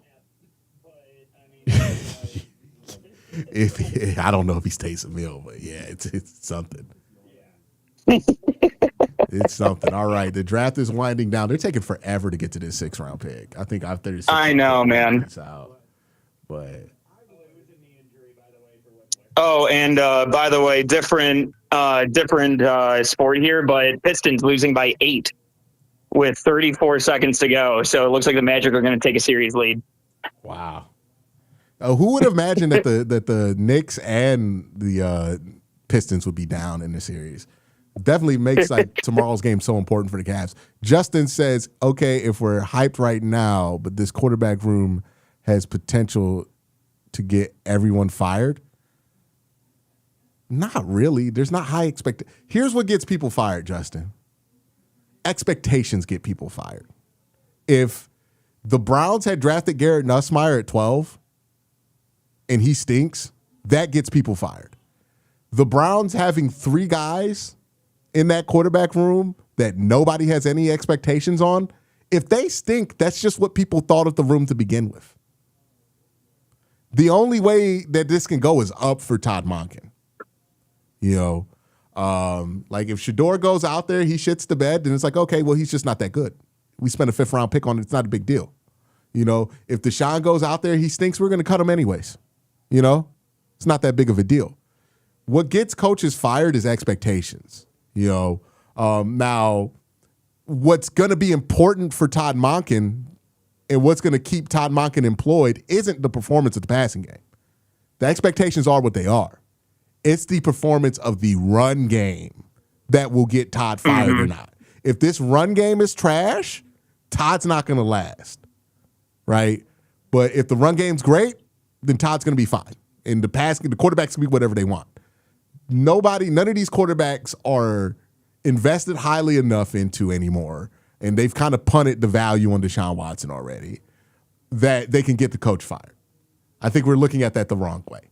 So that's why I think they're able to approach this like this, because it's like, hey, if we get more out this quarterback room, that's bonus. If the quarterback room is bad, then now we know, you know? But really, the most important thing for Todd, the most important job for Todd is let's get this run game going. Let's get Quinshawn to be more efficient this year. That's going to be what determines things. And if they have that, then they'll be fine. They'll win like 8 games. It'll be all right. Yeah, and to even kind of build off of that as well, you know, I know we've been, at least I've been saying it for, God, almost a decade or over a decade at this point. But when it comes to this team, and especially the way that this team has been built, if your quarterback, if your quarterback is mediocre, I'm not even saying good, I'm not saying great, I'm not saying elite. If your quarterback play is mediocre and you look at this schedule, you are going to win games. And that's the way that this roster has been built. And the approach that Andrew Berry has had is that he's pretty much made this like kid-proof, where like it basically like Denzel Boston is like the plugs that you put on the electrical sockets in the wall to make sure your kid's not sticking a fork in it. Like you're basically like putting, like you have Casey Concepcion is like the padding around like the edges of the tables and everything like that, so that your kid doesn't bump into that. Like they literally have been building this so that you don't have a ton of issues when it comes to quarterbacks, and so that it's solely just the quarterback. And again, if you have Quinshawn Judkins go ahead and play like he should be, and again, the only reason why his numbers really was the only reason why his averages dipped towards the middle part of the season was because they didn't respect the pass game. They didn't respect the fact that you were going to throw the ball downfield because they never were calling for it. And again, if you go ahead and have that success in the run game, that makes it easier. Right, there we go. Okay. But you know, if you have success in that, then you're going to be able to go ahead and succeed. But again, like you said, it's expectations. If quarterbacks are mediocre, Andrew Berry had Baker Mayfield lead them to the playoffs, and he still didn't give him an extension.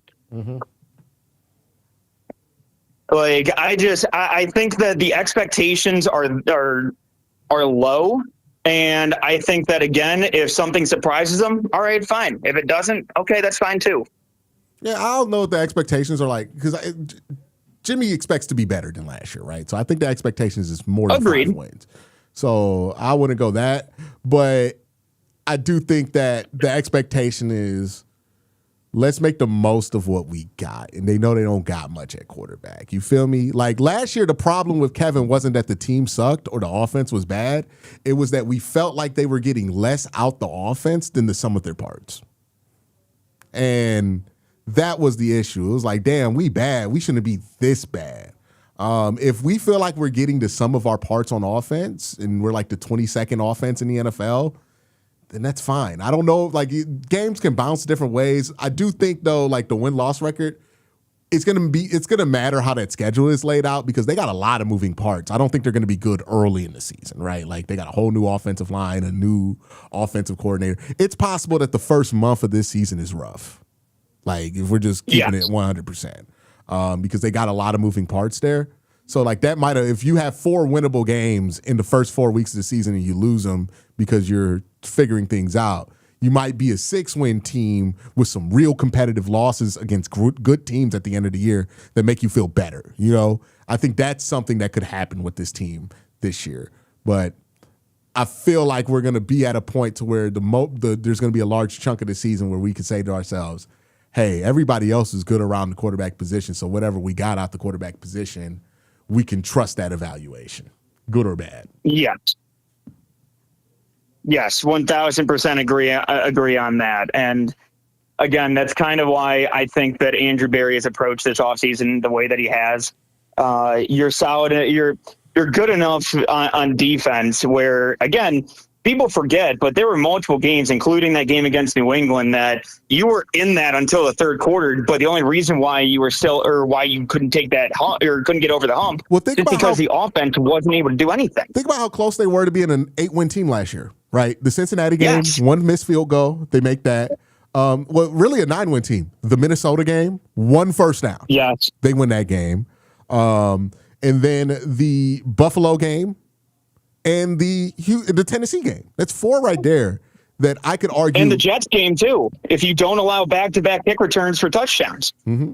Yeah. Oh, the Jets game. Yeah. But like we can say 4 to 5 wins where I'm like, hey, if they don't do something ridiculous. Hey, do you want the pick here?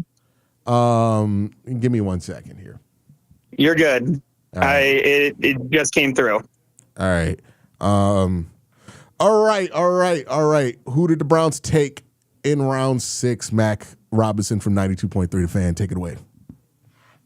The Browns have selected Arkansas quarterback Taylon Green.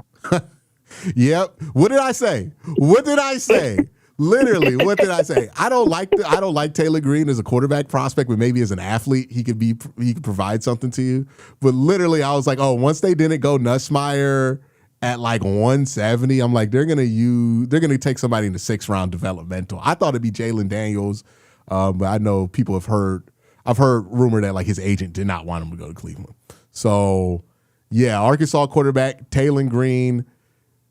This makes sense when you think about the fact that Andrew Berry was the guy who gave Kellen Mond a flyer, right? Like that tracks, because I'm not convinced that they aren't the same. He's somebody that people fell in love on draft Twitter over. The tools are there, right? Long arms. He has long arms. Have you ever seen him in person, Mac? I saw him run the 40 in Indy, but yeah, you could tell that the dude had some size to him. Standing up, he could touch the ground. Like he looks like a basketball player. Super long. So the exact opposite of Ruben Bain. Yeah, the exact opposite of Dylan Gabriel too. Super long arms. He's super raw, a developmental player. If you watch him play, I've watched him play at Arkansas. The reason I'm not big on him at quarterback, I'm not really into like late round raw potential guy. Like I think the quarterbacks that tend to pop in the late rounds tend to be the ones who are good, but they maybe have a limited style of play or they have limited traits that people kind of sleep on, right? But I don't think I think if you don't look like a good football player in college and you are a late round pick, I don't usually think that works out in the NFL. And when I watched Taylon Green play, I did not think he was a good football player.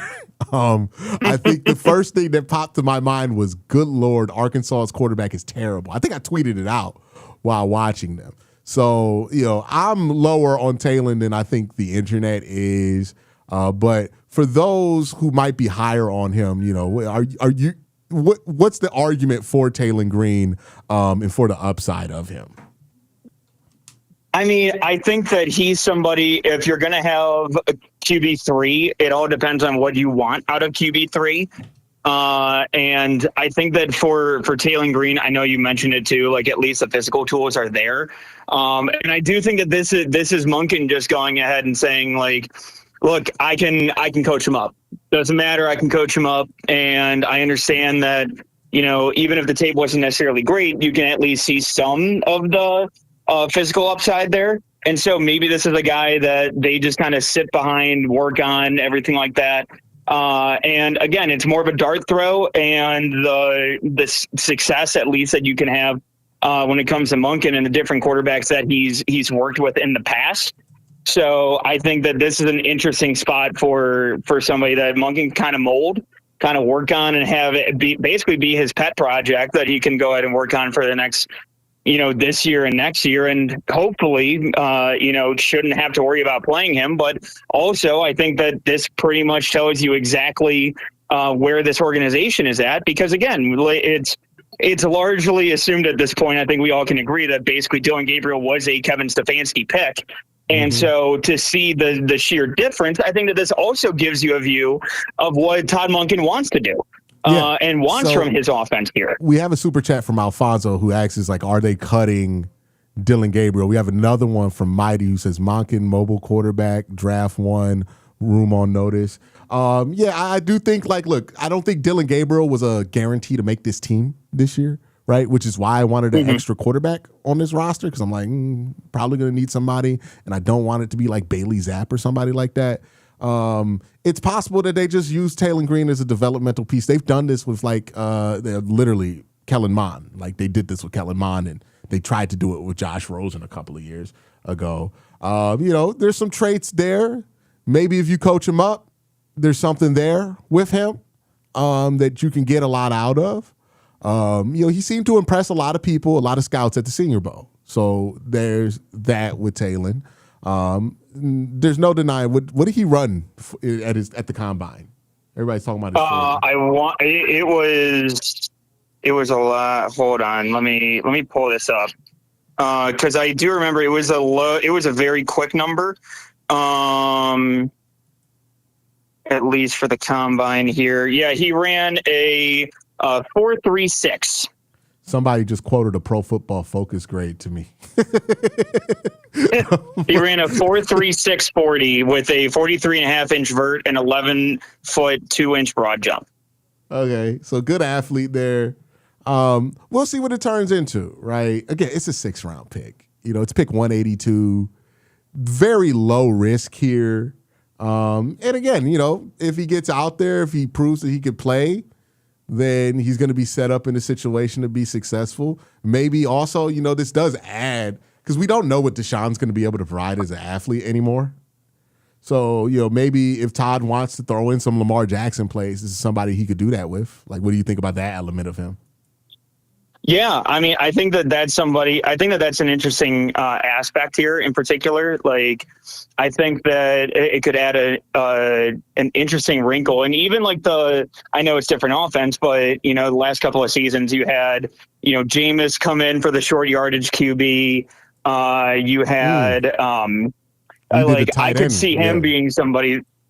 What did you say? We had a tight end do it a couple years ago, right? Well, last year we had a tight end. Yeah, well, I mean, hell, last year you had Harold Fannin try it on 4th and short, and he had never run the play before. Yeah. So, I think that you can have Taylor Green come in and potentially be that, that gadget player that comes in, obviously has the size to where you can pretty much fall forward, and he can go ahead and get you a yard, but at the same explosiveness also adds in a wrinkle that you didn't from this quarterback room. So I think that, he could be an interesting player early on that can be somebody that adds some gadget plays into your arsenal. But I think that he's at least interesting in some of those short yardage situations. Yeah, I think too, my thing, I don't really mind, even if I don't like the player, and I'm not a big fan of Taylor Green as a prospect. I'm not going to have big hopes for him. But the thing about getting a prospect like him, and this is the same thing with Cole Payton, even if it doesn't work out at quarterback, it could work out somewhere else, right? That was my whole theory with Jalen Milroe, where it's like, hey, man, it's worth kind of taking Jalen Milroe because even if Jalen Milroe doesn't work out, he could play somewhere else versus a Garrett Nussmeier, where if Garrett Nussmeier doesn't work out, then Garrett Nussmeier's not on your team, right? We're living that life with Dylan Gabriel. We're like, it didn't work out with Dylan, and what are we going to do with that roster spot now, right? It's probably going to be bye-bye Dylan with this. So, even if it doesn't work out with him, with Taylor Green, then sure, we could just put him and let him play wide receiver and see if that works out. Or maybe put him at tight end. Actually, I was going to say, look at what happened with Logan Thomas. Logan Thomas was a athletic quarterback coming out of college, was taken in the mid-rounds, and then ends up switching positions and ends up having a sustainable career where he actually had some success in Washington, among others, as a tight end. And, having that physical size and didn't have the same speed that Taylor Green has. Maybe he's somebody where, in a year or two, if it doesn't seem like it's really kind of working for you, you can go ahead and see if he can catch and see if he can be more of a tight end at that point. So I think it can open up some stuff. Somebody brought up super chat from Brendan says Green going to be a quarterback 3. We need a slot corner. I don't think the Browns view slot corner as a need because of how they plan to rotate their safeties. I think they're going to use Grant, they're going to use Emmanuel McNeil-Warren, and that's going to handle slot for them with a little bit of Miles Harden, which I think they're okay with. So I don't think they view slot as a need. This is the second year in a row where they're like, I don't think they really think that that's an issue here. Somebody said Lamar Jackson 2.0. Okay, we're getting into Dorian Thompson-Robinson territory now. I'll never forget it. All right. When I went on Cleveland.com and somebody had comped him to Pat Mahomes and Lamar Jackson, and that's the moment I knew that we had jumped the shark. Let's not jump the shark this early right now, right? There's some tools there. There's certainly something that can happen there with him. I think he really struggled to put it together, really struggled to see some basic stuff sometimes at Arkansas. But if you feel like your read on him from interviewing him and meeting with him during the draft process tells you that this is a guy that can be developed and worked with, and that there's something there that you can do or something that's worth a 6th-round pick on, then sure, you're not changing the franchise here. We're not committing 2026 to Taylon Green or anything like that. He's just going to be in the background developing, and if he's ready to play, then he plays. If this is I think the outcome that people have in their mind is like a Colin Kaepernick like situation, right? Or a Joe Milton situation where either this guy who's incredibly raw turns into a great prospect. Obviously, Colin Kaepernick was an early second, so much better prospect than Taylon Green. But, I think there is that Joe Milton level of like, hey, he goes out there, he plays good. Maybe we're settled at quarterback by the time he gets out there. You could trade him for something. Quarterbacks, in Andrew Berry's mind, he's always going to draft them because he knows that he could flip them for more assets if it works out, By the way, Q, Andrew Berry already speaking. He was asked about Taylon Green potentially switching to receiver, and he said he's playing quarterback. He's playing quarterback. Yeah. Again, I think the plan initially is to have him play quarterback. I don't think you draft him and switch him to receiver. But if it doesn't work out at quarterback, right, kind of like we talked about with Jalen Milroe, you let him play quarterback for a couple of years. If it doesn't work out, then we start to have that conversation, right? But at least you have that option with him, where some guys, if it doesn't work out, it just is you're not on the roster anymore. For sure. And to even add on to that here as well, Barry giving his thoughts on Taylon Green, Brown's newest quarterback, saying very mature man, elite physical gifts. He's going to need some polish in his game, but he has work ethic and acumen to do that. Looking forward to working with him and adding him to the competition. Yeah, he shouldn't have said competition. It's going to send people wild. He really I know. He really shouldn't have said that. I know. Yeah. Well, and to be honest, let's also look at the other part of this conversation as well, which is the fact that, and again, there are some people, around Cleveland that we're hoping for another option that isn't Deshaun Watson in this competition, because again, at this point, it is just Shador that is stopping him from taking the field. I'm going to, for everybody watching this video, try to learn about Taylon Green. Look, I've been fair, but let's be 100. He's not competing for, I don't care how they word it. He's not competing for the starting job, and nor should he, right? Like, correct. We should view this as a developmental thing. Let's keep that there, please, because if y'all start thinking that this man gonna compete for the starting job, we gonna have conversations that don't make sense about him. So as far as what it is, a 6th-round swing at a developmental quarterback, this is a fine one, right? It was him or Jalen Daniels, and it's not like those two are like dramatically different in my eyes, right? I like Jalen Daniels more, but if you want to go Taylon Green, if he felt like a better fit, sure, right? Both of those guys, if you watch them play quarterback, have incredible amounts of issues that make them a 6th-round pick, right? You're not drafting Tom Brady here or anything like that. So that way, ironically enough, Tom Brady was pick 199, but you know what I'm trying to say here. We're not picking Andrew Luck here, right? So, the thing I was going to say was that I think that this rules out the possibility. I think this rules out the possibility of adding another veteran to that room. You're not carrying 4 quarterbacks, so you're not carrying out 5. of anything. Yeah, well, yeah. I'm already counting out the one. They could carry 4, but though. I wouldn't count them out for 4. 4 is definitely possible. I feel like the numbers game is a tough crunch to make at that point when you're talking about the offensive line, talking about, wanting to have somebody who's more of that fullback type of a role. But I was basically just gonna say too, like, your competition now is down to Deshaun or Shador. There isn't anybody else that's coming in. It's going to be one of those two. Yeah. And I think that's what Andrew Berry basically signaled with this. Yeah. Is that there's nobody else coming. It is these two potentially starting in week 1. Yep. All right. Well, that's Mac Robinson. We talked about Taylor Green. Make sure you check out more. All right. So I'm not sticking around for round 7. I want to thank everybody for joining us here. We've been on over 4 hours covering day 3 of the draft. Mac, you got anything to say to the people before we head out? You guys can go ahead and follow me on Twitter at MacRobinson95. You guys can also check me out on the afternoon drive on 92.3 The Fan, 2 to 7, Monday through Friday as well. And again, dude, like you mentioned it, but hey, shout out to you again. 3 full days going at the draft. You can take off round 7. Nobody's going to kill you for it. But no, there's going to be some seriously, dude on always Twitter happy like, to hop Quincy's on. lazy. He didn't want to stick around for pick 248. He ain't built for it. He ain't built for it. You're not a true sicko. Yeah. He's not my GOAT.